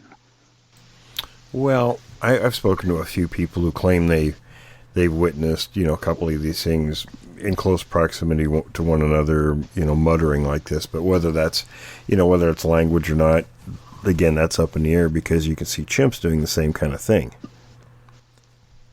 Right. And some people would argue that's language. Some would argue that it's not language. So again, there's a lot that goes into actual language. What actually qualifies something as language versus, just group-specific sounds. Now, the individuals are going to identify those sounds and understand what they mean, but language implies, let's say across the whole region. Let's say, I don't know, you could pick anywhere in the world where there are people, and, there's maybe a specific language, for that people, whether it's hundreds or thousands, when they all understand from different parts of that region, would understand one another. Whereas with, let's say, chimps, they all make very similar sounds, but, from group to group, the same sound is going to have a different meaning. Now, that may be the same with a Sasquatch. We simply don't know. Oh, that's interesting. So that explains language is something that would be mutually intelligible across a group of people that are, they identify themselves and right. Let's say like the language. Like the European countries that are often. I was stationed in Germany for a couple of years, and West Germany at that time was about the size of Washington State, and most people, maybe don't realize that those countries are actually that size. They're not really big. So even throughout an area that size, there were different dialects in different parts of the country. So if you imagine the size of Washington State and different parts of it, you had, the language was different just enough where, it was hard to understand from one area to the next. But areas in, let's say, this whole Puget Sound area, everyone speaks, let's say, a language there, and I'm just using the size, for an example. But everyone, there may be, let's say, 5,000 people spread out throughout the area, and that's just a fictitious number, of course. Everyone would be able to understand each other in that area because you speak a language. But let's say you get a population of these creatures, they all make the same kind of sounds, but in the same size area, it might be from just group to group with the understanding of those sounds. You understand what I mean? Yeah, absolutely. And so that does make sense. Yeah. So again, this kind of goes back to the call blasting or trying to mimic their sounds. Right. From one group to another. It may have a whole different meaning, may have a different connotation. You may be... I'd be cussing them out. yeah, right. You may be calling them in or doing something you really don't want to. So, good question. Yeah. And all right, so looks like a lot of people are kind of on that. Now, Chris has a question. He wants to know there are different types, and of all the types, what would you say is the most aggressive one? If you had to put kind of pin one down. Well, at this point, with limited information, I would say the type 2s are more aggressive just based on the stories. Okay, the type 2s are the ones that look similar to the type 1s, but they have canids. Right, primarily in the southern parts of the country. But but again, it's they're all fairly nasty temperamented. So, and until we have more information, that's my kind of leaning. Whether it's accurate or not, we won't know until we get that far. Well, and the type 4s, I think, are another one. Isn't that the Minnesota Iceman? That was a type 4. Yeah, right. Most likely. Yeah. It could be argued that the aggressive one is the one that's right in front of you. Yeah, I would say that. Sure, depending on the behavior. I mean, that could be a situation by situation type event. Absolutely. It depends why. Yeah, it depends whether they're in some kind of a mode where they're just trying to drive you out of the forest, or taking it to the next, escalating to the next level. Right. Okay, David asks, when a person hears a scream in the forest that sounds like a woman, do you think it could be a female Sasquatch in labor? Are there any recordings of apes giving birth? And so I think what he's trying to do is equate, if there are some recordings of apes giving birth, maybe that could, you could compare that to the screams in the night. Yeah, that's a good question. I don't know. Not something I'm familiar with. And you and I have both heard vocalizations of these creatures. Mm-hmm. I don't know. I just, do they make a lot of noise when they give birth? Good question. Yeah. And I don't know if apes do either. Right. A lot of creatures in the wild don't. And I'm not sure if that's a survival mechanism, to stave off predators or what, but it'd be interesting to find out. Yeah. So I'm not sure. It's a good question. Very, very interesting question. And there's a lot of vocalizations that we hear from these creatures. I can't say that I've ever heard one that sounded like the woman, the typical woman screaming. I've heard a lot of different sounds, but I haven't heard that one. Yeah, exactly.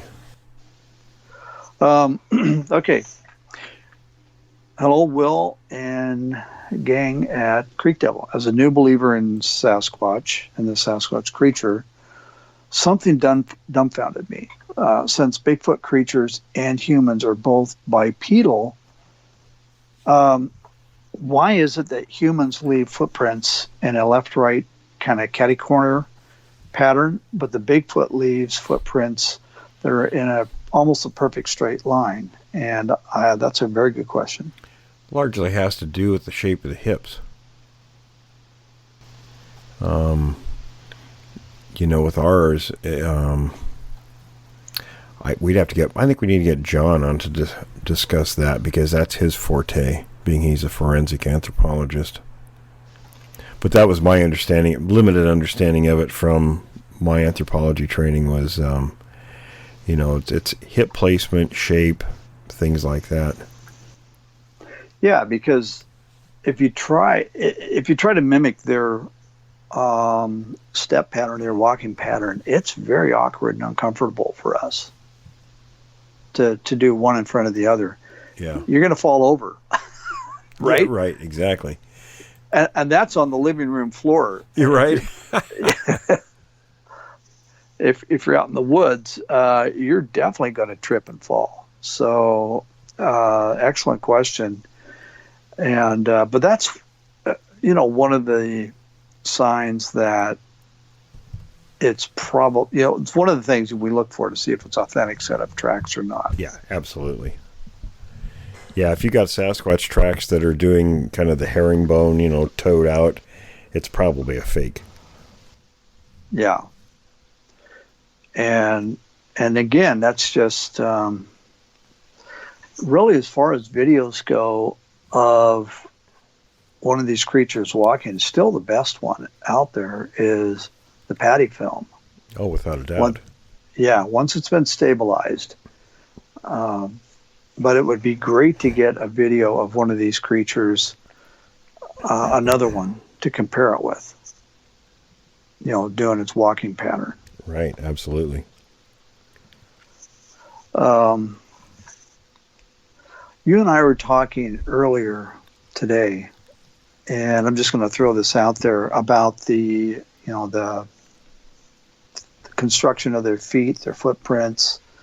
Can you comment on that about, the big toe and the toe next to it, and then the other three toes being kind of almost separate? We don't know if that's a thing or not, but well, we don't. But I should probably take some pictures. I was just sitting here, I don't know, the other day looking at some of the casts.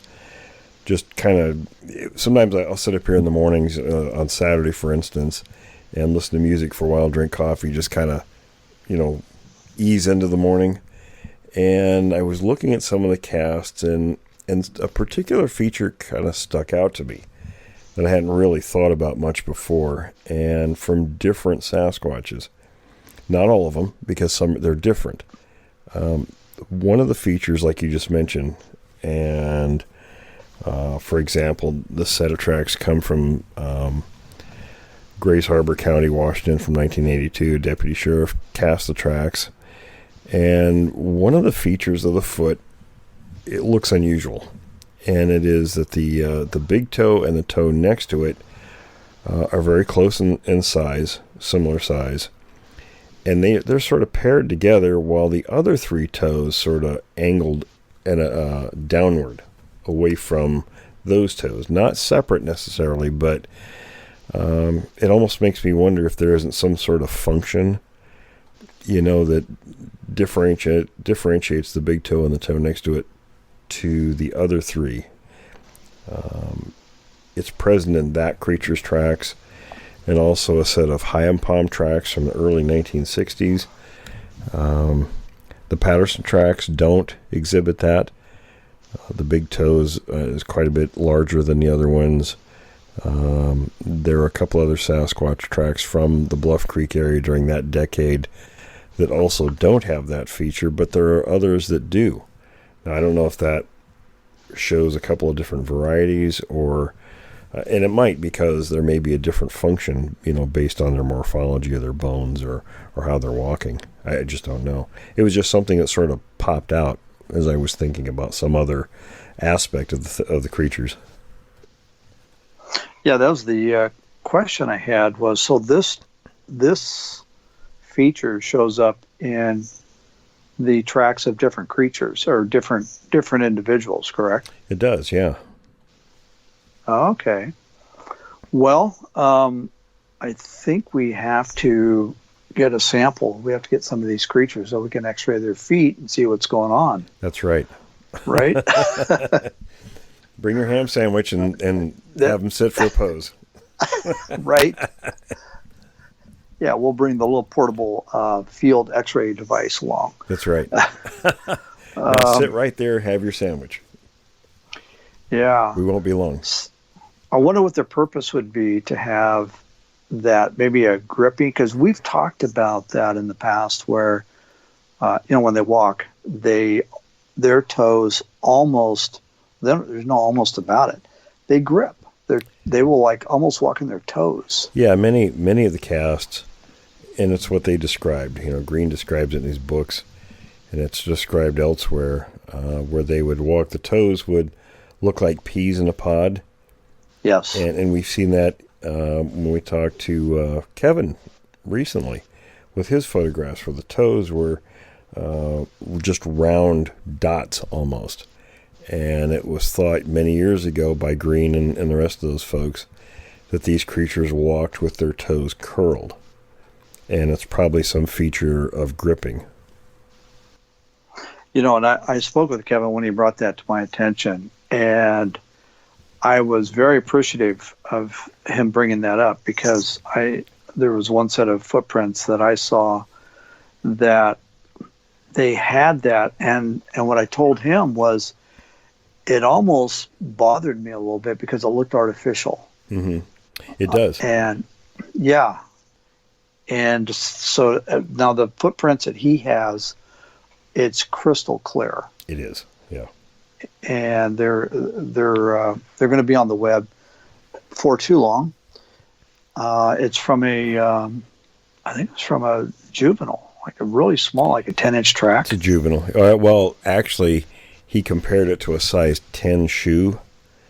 And I was going to measure a size 10 shoe, and I hadn't got around to it, but I think that's around, if I'm not mistaken, around 12 inches long. I could be wrong in that.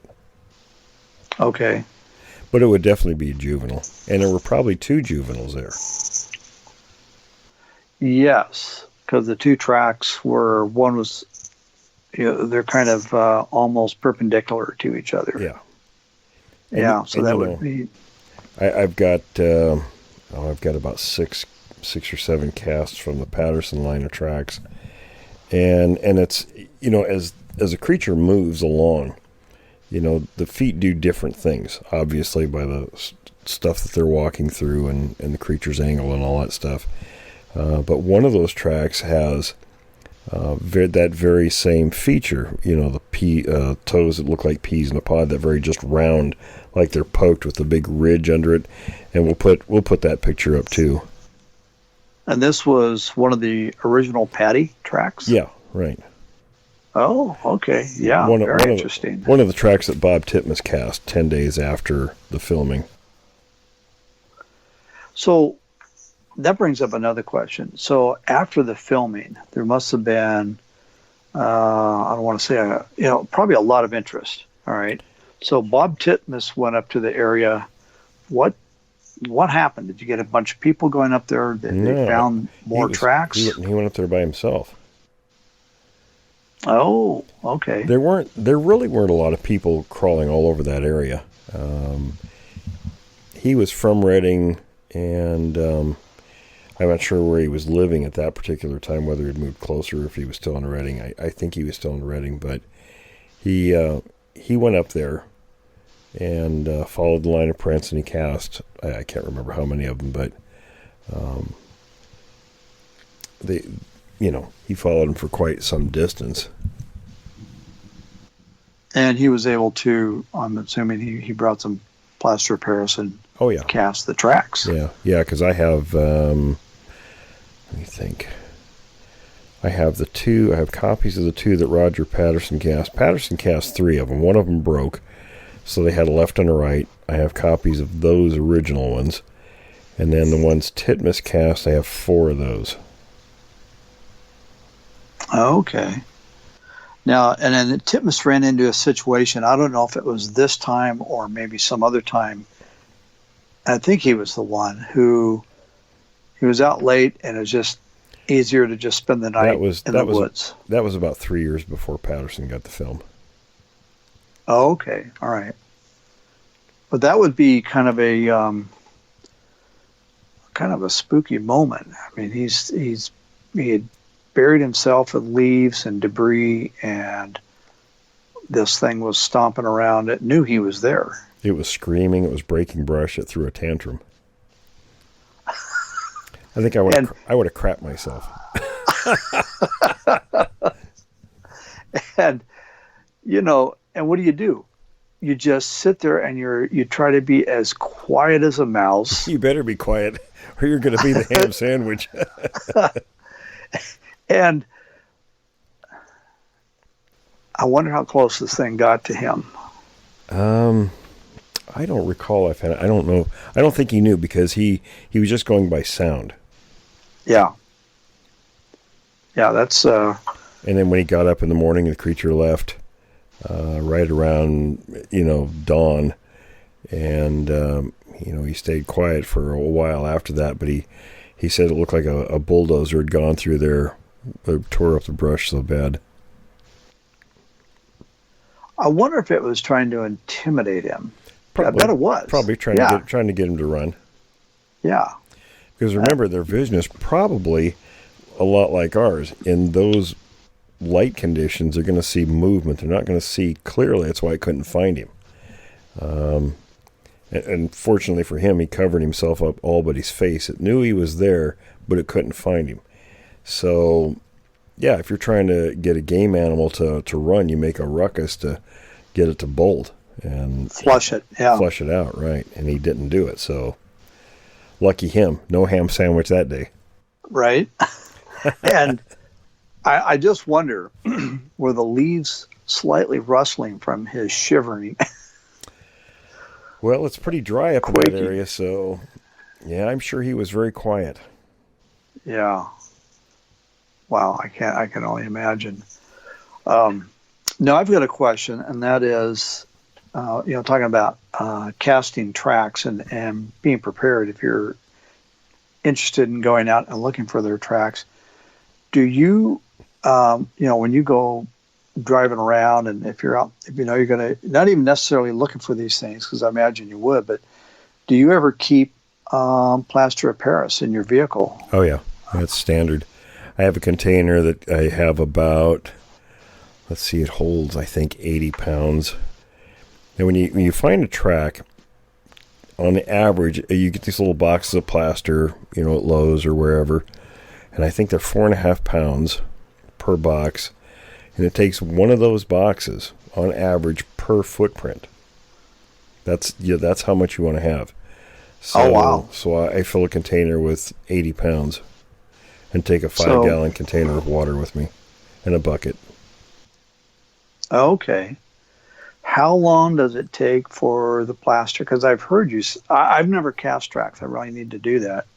But it takes a while to set up, right? You want to plan for several hours. It takes at least a couple hours to set up where you can pull that out of the ground. And that's even in nice hot conditions like it is here. Okay. So it's kind of a thermal sensitive. It's very curing process. It's very time consuming. Yeah. Yeah. And I've mentioned this to you before. At some point, I would like to experiment. It'd be kind of costly, a lot more costly than plaster of Paris. But if you found a really, like an extraordinarily crisp, clean track in the right surface material, possibly use an epoxy that's been pigmented, like with a pigment to make it really stand out.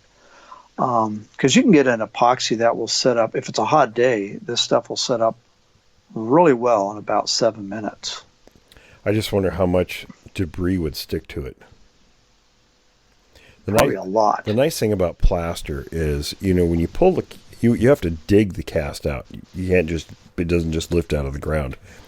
So I always carry a buck knife because you got to dig around it and usually get a nice chunk of dirt that comes up with it. And I'll take several weeks, just a little bit each day and with a toothbrush and a dental pick and clean that stuff out. And most of the material will clean out of a plaster cast. Where if you use something like epoxy or, none of it would. So you wouldn't see really the detail of the print. Oh, okay. All right. And plaster is cheap. It's, and if it breaks, you can usually repair it, with not too much trouble.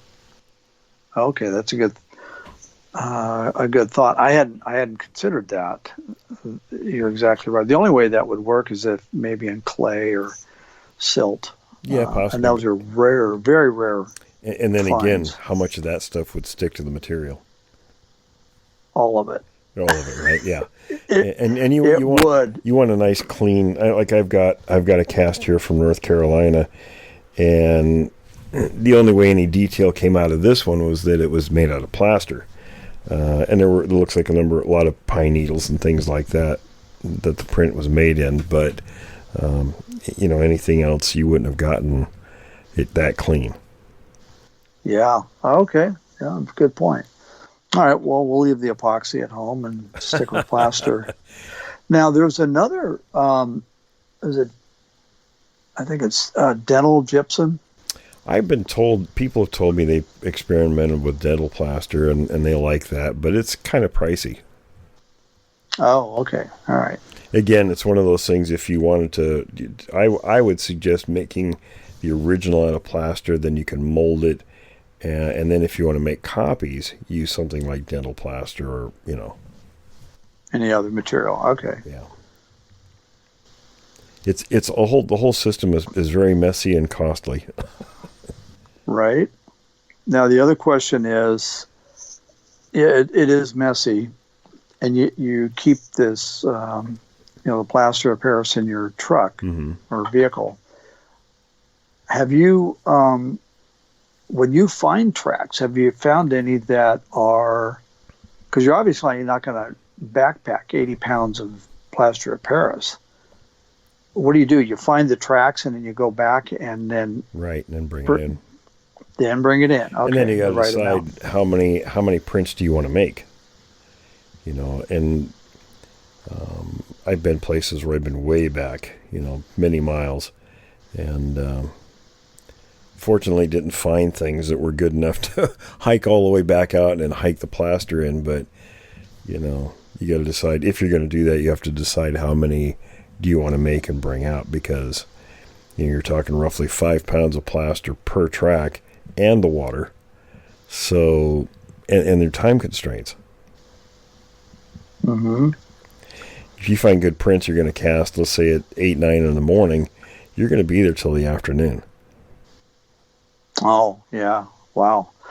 And all the time that you're there, I don't know about you, but when I found tracks, kind of my head is on a swivel. My situational awareness goes up by about 1,000%. Yeah.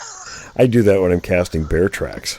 I'm watching all the time because they're usually pretty fresh tracks when I find them. Oh, yeah. And even if it's a black bear, who cares? I mean, it's a bear is a bear. And actually, black bear attacks are far more dangerous than grizzly attacks. And I would say I've cast lots of different animal tracks. Another one that I'm watching behind me all the time are elk tracks, because, they may not intentionally run you over if they come running blind through the brush and you just happen to be there. Oops. Right. 800-pound elk with antlers. We've had them come running out of a thick stands of timber, where they didn't know. I don't know what was chasing them, what made them run, but at one time in particular, there were probably half a dozen of us walking along this logging road. And fortunately, we were spread out a little bit, and half a dozen elk come charging out of the trees blindly. And they would have run all of us over had we been like in a cluster in front of them. Really? Oh, yeah. Okay. And did you stick around to see what it was that was chasing them, or? No, we continued doing what we were doing. We don't know if we spooked them. I don't think so, but and the brush was super thick. It was, regrowth area. The trees were probably, 15 feet high. You know how thick they are. We couldn't have walked in there. I mean, the elk are big enough where they can penetrate that kind of stuff, but with all them little branches and the trees were just a couple of feet apart, there was no way. It was like a wall going in that area. I've been in those spots. And the other track, I haven't cast them, but one of the areas that I go to, I would say 98% of the time, there are cat tracks. Oh, yeah. Everywhere. And scat. I've cast cat tracks. Well, and your head's on a swivel. I mean, it is. There's an animal that is quiet, intentionally quiet. Oh, yeah. And you don't know if they're watching or what they're doing. Right. Well, if you're there, if they're there, yeah, they are watching you. And they're usually up in a tree, or they can be on like a rocky outcropping, a bluff or something like that. Yeah. Oh, yeah.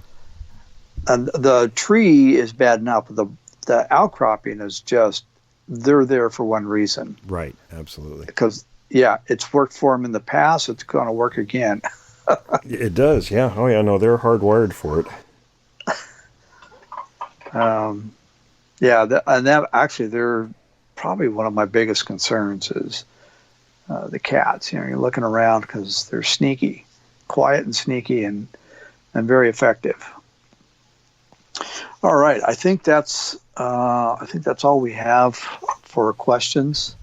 But I did have a question regarding, kind of going back to the different types. We have 4 different types, but out of that, we've talked about, I think you've mentioned, there can be up to 20 or 22 different subgroupings.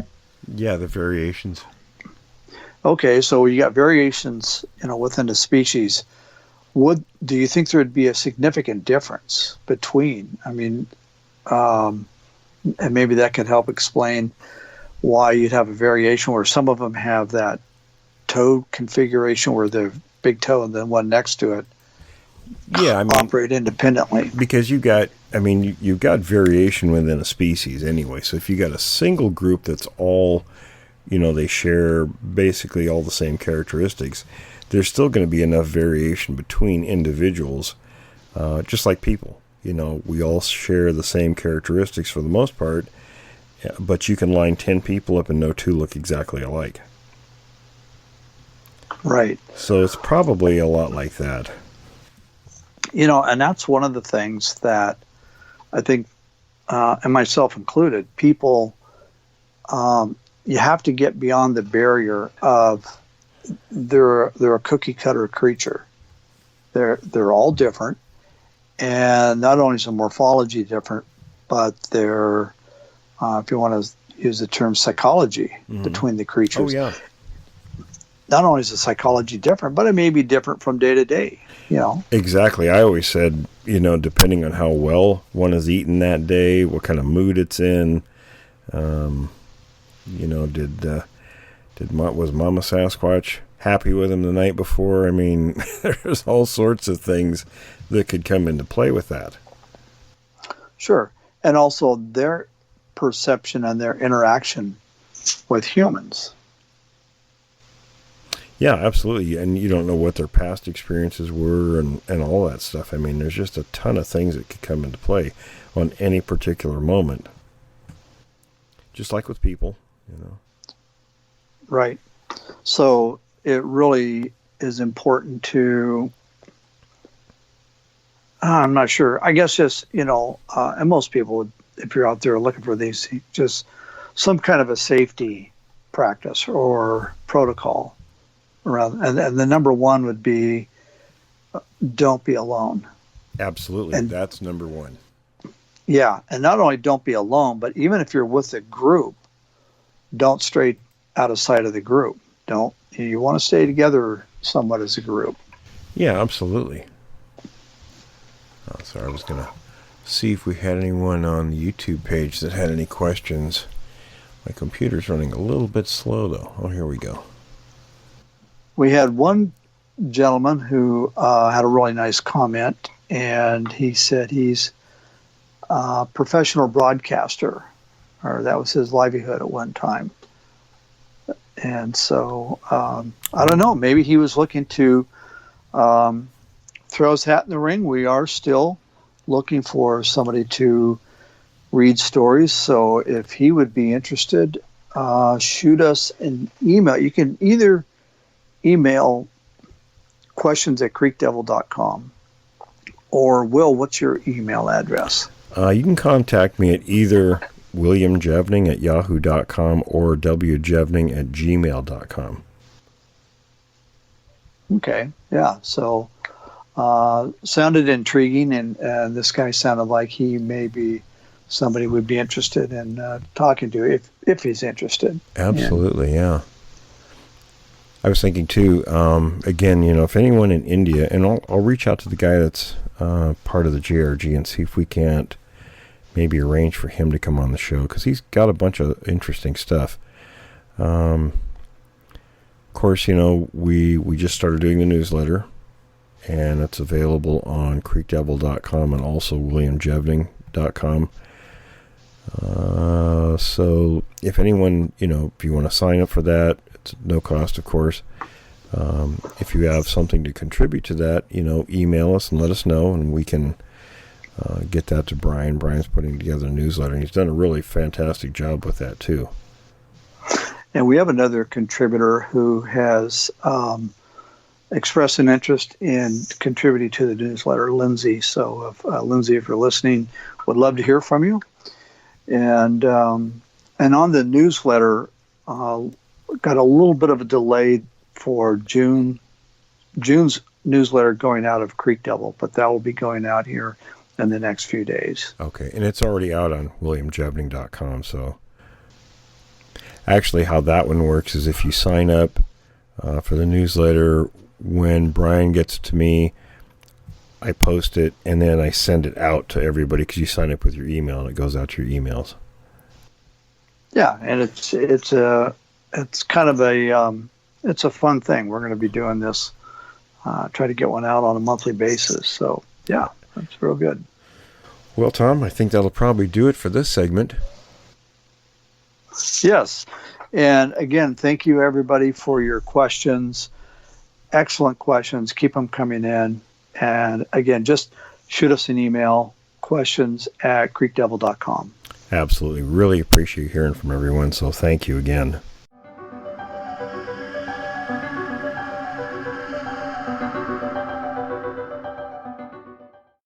Welcome. This collection of stories is being brought to you by William Jevning and are being narrated by me, Jim Sower. Story number 1. Grand Marais, Cook County, Minnesota, 2011. Snowmobilers spot Sasquatch in Superior National Forest. My sighting occurred in Minnesota. The nearest city to the sightings is Grand Marais, Minnesota. The sighting was in the Superior National Forest on January 29, 2011, around 3:30 in the afternoon. The area has many lakes, and this sighting was near a tributary to one of the lakes. The nearest road to this area is Gunflint Trail. What I and my sister saw that day was incredible. We were snowmobiling in the back country of northern Minnesota when my family and I were approaching a downhill section of the trail we were on. There was a clearing on the hillside above us where there was a break in the trees. As I began my descent on the trail, I happened to look up and spotted something in the clearing about 200 yards above me. My sister and I were at the back of our group, so we both slowed to a stop to see what caught my attention. When we looked at what I saw, we observed a tall, man-like creature watching us. It stood there for about a minute, then reached up, grabbed a branch, and walked off into the trees. The creature we saw was maybe 7 feet and was dark brown in color with darker areas around the face and chest area. It had long arms and a very human-like appearance with a high forehead area. We grew up in this area and know the local wildlife extremely well. This is not a bear or moose. We have never seen anything like this before. My family has been somewhat skeptical about the sightings of these beings, so when we saw it, it really frightened us. Sorry, no photos because I was on a snowmobile and it is rather hard to carry a camera in an easily accessible place. We circled around and could see large barefoot tracks in the snow. The snow is so deep in Minnesota this year, so it was hard to get close enough to get any pictures of the tracks. But you could definitely tell that a two-legged creature passed through the area where we saw it. I wish I had more evidence, but unfortunately I never dreamed that I would ever see something like this, so it really stunned us. My sister doesn't want to go there again, but I would really like to go back in the summer to see if there's anything to be found. This definitely made me a believer in Sasquatch.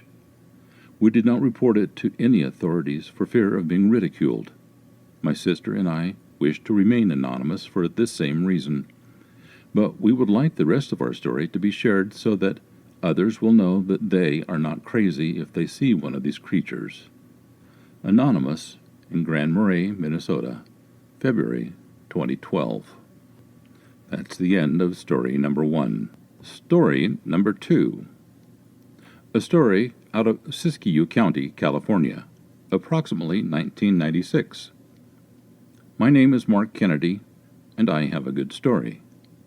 It happened about 10 years ago while a crew of 12, including myself, was working a contract for the Forest Service to clear a couple miles of wilderness trail. I believe it was our first night at this particular spot, which was an area in the north end of the Trinity Alps. It was about 26 miles into the wilderness zone of the Trinity Forest. Camp was about 5 miles off the road in a beautiful meadow with a small lake called Red Cap Lake. We were done with our second day of work on this particular trail. It was a trail that took you through the prayer rocks of the Hupa and Yurok tribes. Being in the Trinity Alps, obviously, we were really high up. We started at about 5,000 feet and maybe went up another 1,000. The trail was about 10 or 12 miles long and split about 3 miles south of Red Cap Lake.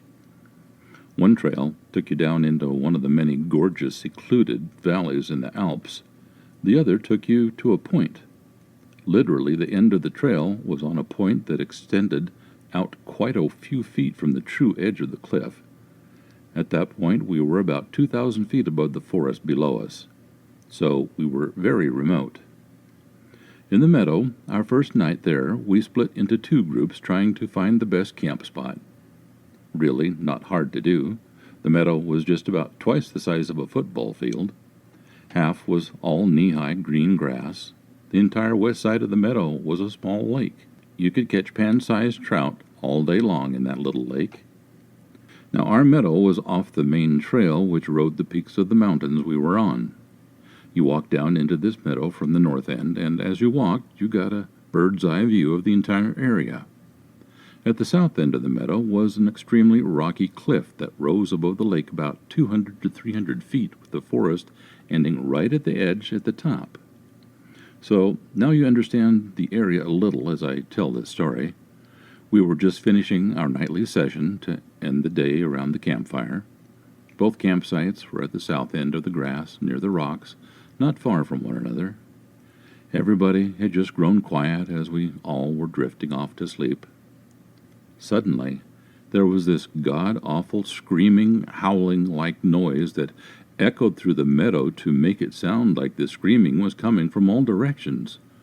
And for what seemed to be forever, the strange noise finally stopped and was followed up by one of the trees at the top of the rock cliff getting pushed off.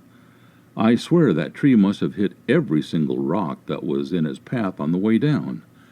And as it grew closer, the more petrified I became due to its sounding like it was right on top of our camp. Finally, the crashing noise came to a stop without ever landing on someone's tent. I still couldn't move, though. I was frozen in position, and seeing the brightest shade of yellow I've ever seen. I think the others were too. Nobody wanted to come out of their tents, but everybody wanted the reassurance of the others. The rest of the night was uneventful. The next morning we were all around the campfire, sounding like a bunch of old biddies gossiping about the night before. We found the tree that came down. It was a full-grown fir. Must have been a full-size tree when it started down the cliff. Wasn't much left of it when it got to the bottom. I have never heard that strange scream since, and have been back in the woods plenty. None of us could come up with a reasonable explanation for what we heard that night. Shortly thereafter, we were joined by a guide who was Native American. This guide informed us that the prayer rocks I wrote about earlier are on sacred ground, and it is believed that there is a Bigfoot protecting that whole mountain. The guide also went on to say that the noise has been heard before, but in other places. We discussed how big of a creature it would take to push over a full-grown pine or fir tree. We know it wasn't a bear, unless bears are coming up with horrifying new screams. So, it wasn't a bear, but it had to be big and strong. The tree circumference was about 4, maybe 5 feet. And we concluded from memory of seeing the tree, it was about 50 feet tall and very much alive. At least the parts we were looking at came from a live tree. Nobody would climb up the easy rocky cliff to see where the tree used to be located, so I couldn't tell you if there were any footprints or not. But I can say that this story was backburnered in my memory to tell at the campfires for entertainment. It became very interesting when I heard one of many documentaries about this screaming, howling-like noise that the Bigfoot has been known to make. When I heard that, all of a sudden, that night needed to be shared. This is the end of this story. Story number 4. August 2007, Lake Tahoe, Placer County, California. Tracks found 18 inches long, 9 inches wide. I was camping last August with my nephew north of Lake Tahoe. We had been in a moderately developed campground, Crystal Peak Overlook, about 20 miles northwest of Reno, Nevada, where we live.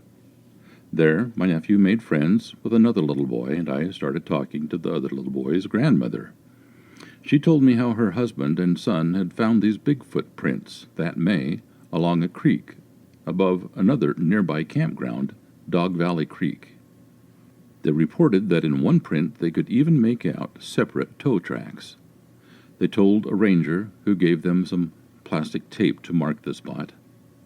That got me curious, so we moved camp the next day to Dog Valley, a primitive campground.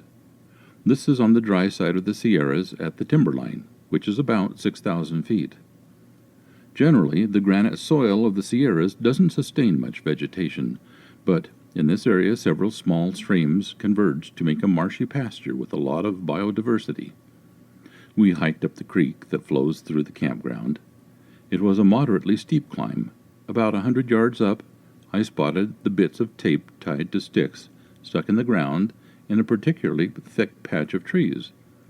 The forest floor was covered with pine needles, but you could still see the depressed area of the prints sunk in the soil beneath leaves. In August, when we were there, even I, at over 200 pounds, didn't leave a footprint. But perhaps in May, in the deep shade, the ground had been muddy enough to take tracks. There were 3 prints marked out, but only one was still the outline of a full foot. However, I could no longer make out any separate toe impressions. It was about 18 inches long and nearly 9 inches wide. All the pictures I took came out pretty useless. Only the one where I put my bare foot in the tracks gives you any idea of size. The area is about 20 miles from human habitation, but gets maybe a dozen people a week off-roading during June through October. The roads to the area aren't cleared in the winter, so there's hardly anyone there until May. The area is in the rain shadow of the high Sierra Peak, so even in winter there's probably less than a couple feet of snow, and it has lots of springs. I'd guess this area would have edible vegetation, if not all winter, at least very early in the spring. This area is not too far south of the Cascade Range, where there are more Sasquatch reports, and might be the sort of area a species might migrate south to for the winter. My nephew asked if the footprint could be made by a really tall person, like a basketball player, so when I got home I did some net research. 18 inches would be a shoe size, 26, many E's. The nearest I found was a guy 8'4" who wears a size 25. There are less than a dozen people in the USA that tall, and most use canes or crutches and wouldn't be up to a barefoot hike in the mountains. I don't have a scanner, but I'll see if I can find a friend to scan the one halfway decent photo to you. Yes, I did have a camera, but it was a little 35mm disposable, and the footprint I found is hard to make out, and the markings on the measuring tape I had in one picture can't even be made out at all. There may have been 3 prints, but only one was clear enough to be a definite footprint. Gina Bagney. Date Friday, 1st of February, 2008. That's the end of story number 4. This next story is entitled Wichita County, Arkansas, 1940s. I am 75 years old. I was raised in the county of Wichita in Arkansas. We used to hear Bigfoots during winter time. Dad says they were panthers. Till Dad and his brother saw 5 Bigfoots in a pool of water at a river bottom. My uncle never got over that shock and would not go into the woods again. Dad said they were ugly, and the females had breasts that hung down to here, pointing to his body. I recall laying in that broad shack. It was cold, listening to them scream and scream, and they did a lot. When I was all of 5 years old, my dad was out running trapline and doing some farming in the summertime. It was at this time that our canned goods began to go missing from our smokehouse. One time, whole smoked ham disappeared. We could not figure out who was taking the food. My dad told Mother that he thought someone or something was following him when he was out running his trap lines. One day he spotted someone. The little fellow was about 4.5 feet tall, with hair all over him. It also had a hump back and was very ugly in the face, which had facial hair. Dad began talking to it and leaving food for the little fellow. It wasn't long before, when my dad would go into the woods and holler, the little guy would suddenly appear. We named him Little Sam, which was a name my grandpa had. Nobody knew about Little Sam outside of our family. All those years, Dad was in touch with Little Sam. I only saw him 2 times in my childhood. After I got married and moved to Oklahoma, my mother wrote me and told me about Dad and Little Sam, saying that they had not seen Little Sam in some time, but they went looking for him and found him dead. When I was reading the letter, I started to cry. It was very sad.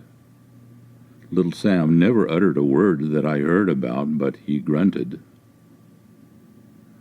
This is the end of story number 5. This is story number 6. Wild Man in McHenry County, Velva, North Dakota, 1908. The Stevens Point Journal, Stevens Point, Wisconsin, Saturday, February 16th, 1908. Captured, a wild man. Curious find recently made at Velva, North Dakota. The journal is in receipt of a clipping from a Velva, North Dakota paper from J. Thomas, who is formerly a resident of Keene, a son of Mrs. John Thomas, who still lives at Keene. It relates to the discovery of an alleged wild man near Velva, not far from Mr. Thomas's home. It is stated, for 3 years there have been rumors of this wild man being seen by persons of veracity, but he had never been encountered at close range until a few days ago, when 2 cattlemen who were out hunting suddenly came upon him face to face as he emerged from a thicket of brush. One of them succeeded in throwing a lasso around him, and before he could escape, he was dragged to a tree and bound round and round with the lasso. Later he was bound hand and foot and carried to town on a dray, where he was imprisoned in a basement. His only clothing was a loin girdle of sheepskin tied with binder twine. He had not been shaved or had a haircut in years, and being a man of an extremely hairy variety, he presented a very grotesque and wild appearance. His eye teeth are reported to be unnaturally elongated in the form of tusks. He refused to talk or eat anything, but drank water like a horse, half a pail at a time. The singular part of it is that this man has always been seen within 2 miles of the village of Velva. This is the end of story number 6. Story number 7. Montgomery County, Arkansas, June 2008. On May 26, 2008, while the writer was in Clark County, Alabama, with area researchers, information was received by telephone from CK, an Arkansas RFP research project investigator, that a married couple in the rural Montgomery County, Arkansas, had found evidence and had heard sounds that indicated more than one reclusive forest primate was foraging on their property at night. That information had been submitted to CK by the adult son of the woman who is joint owner and resident of the property. On June 7, 2008, CK and the property owner's son and the writer drove to the site and met with the couple. We arrived about 3 o'clock p.m. and left shortly after 11 o'clock p.m. The couple are in their late 40s and both have daytime employment in Hot Springs. They have purchased a 16-acre tract of land in Montgomery County and plan to build a home on it later. The north side of the property slopes to a small spring-fed creek. That hillside and the creek bottoms below are densely forested with various hardwoods, pine, and cedar. The underbrush has been cleared from the area of the planned home site. Along the creek there is a very thick undergrowth of vines and brush. The land south of the creek was at one time cultivated, but it is now overgrown in brush, vines, and small trees through which trails have been cut with a bush hog. Throughout the property there is a prolific growth of muscadine, summer grape, and blackberry vines.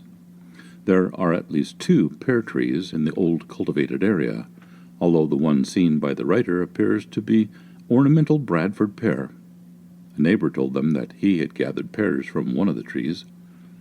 Earlier this year, the owners obtained utilities on the property, and in late February or early March they opened a driveway through the timber on the north portion of the property. In late February of this year, they purchased a new travel trailer and installed it about 75 yards from the county road that is the northern boundary of the property. General information about the area.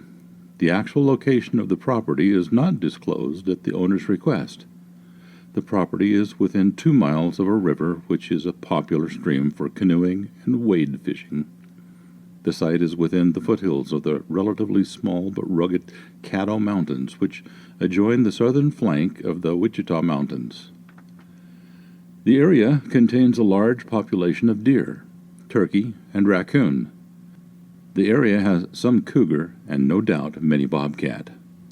A large male cougar was reportedly killed within 1/2 mile of the property a short time ago.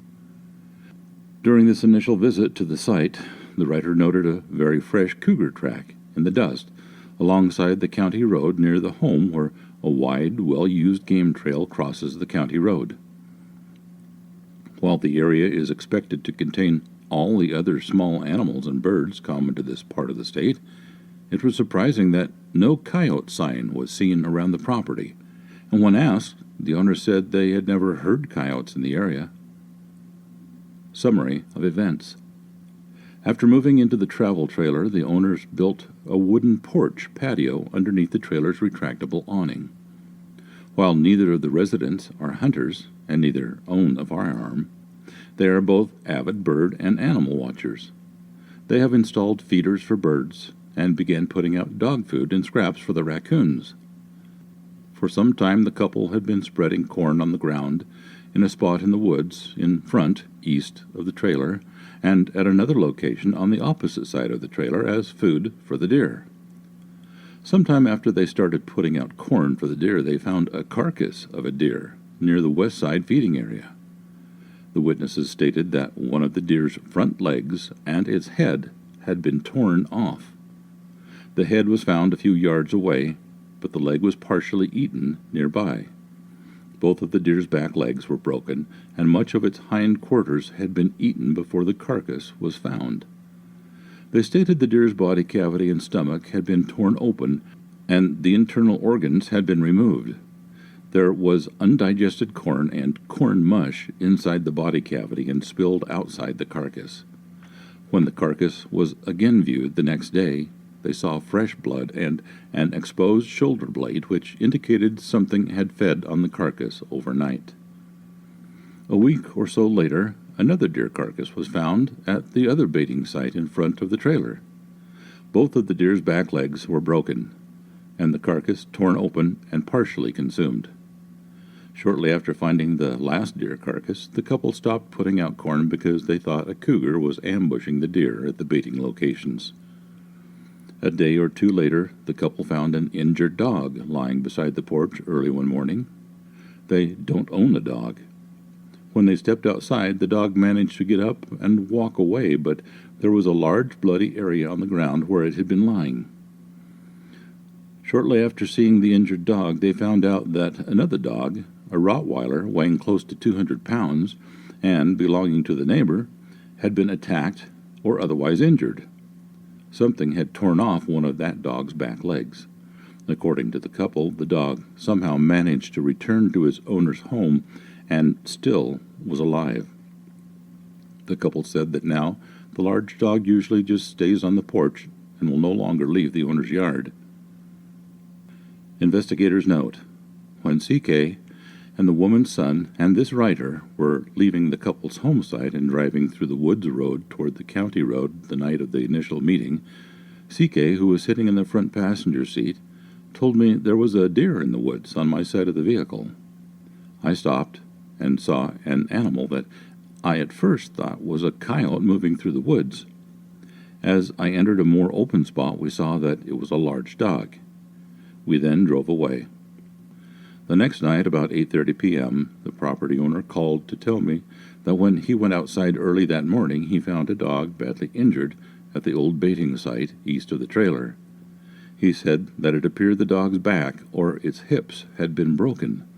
He said at the time that he did not think that the dog would survive, although he said the dog managed to drag itself away the next morning. From his description of the dog, it was the same one that the three of us had seen the night before.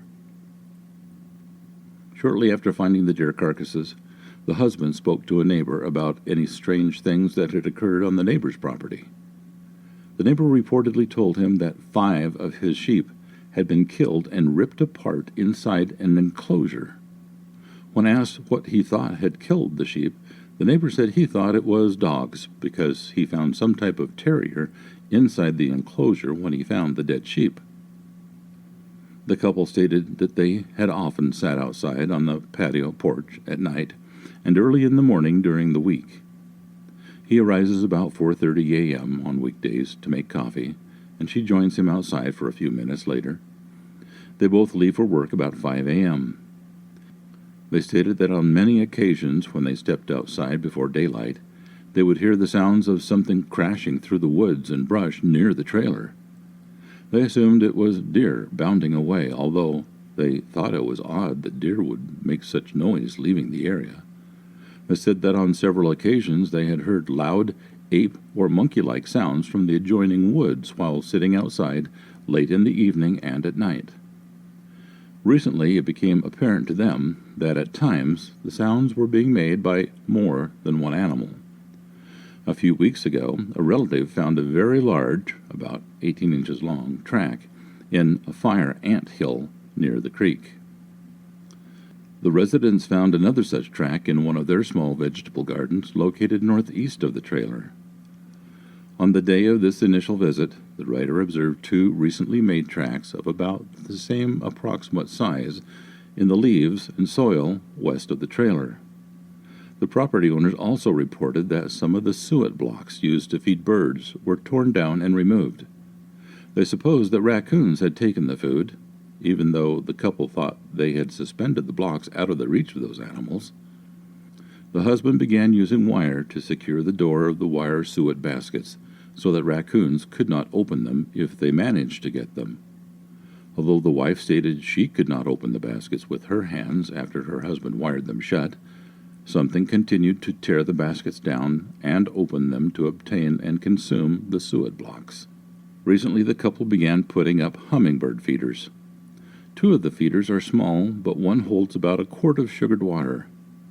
A few nights ago, when the large feeder was nearly full, something reached the feeder and drank the entire contents except for some spillage that coated the outside surface of the container. The feeder was elevated and suspended away from a tree trunk on an L bracket. Because of the position of the container and its capacity, the couple thinks it is unlikely that raccoons emptied it, although they concede that a raccoon might have been responsible. Other details. While completing this initial report, the writer telephoned the reporting witnesses at 8:40 p.m. on June 10th to ask about a few details. After clarifying the details, the husband asked if he could pose a question to me. When I told him that, of course, he could, he asked if I had ever heard whooping-type sounds which he began to imitate over the phone. The sounds he made were nearly identical to the whooping sounds attributed to the reclusive forest primates. When I told him the possible source of the sounds, he said that both he and his wife had heard those sounds about 20 minutes earlier, coming from the opposite side of the creek and downstream. After some discussion, he said that he might go onto the porch and make those sounds to see what would happen. I advised him to be extra careful because the animals might be much closer than when he heard them originally. This is the end of this collection of stories. Thank you for listening. Thanks for listening to this episode of Creek Devil. If you or anyone you know has had an encounter with these creatures, please contact us at williamjevning@yahoo.com. That's William, Jevning, @yahoo.com. All communication is confidential. Join us for another program next week. And until then, keep your eyes open out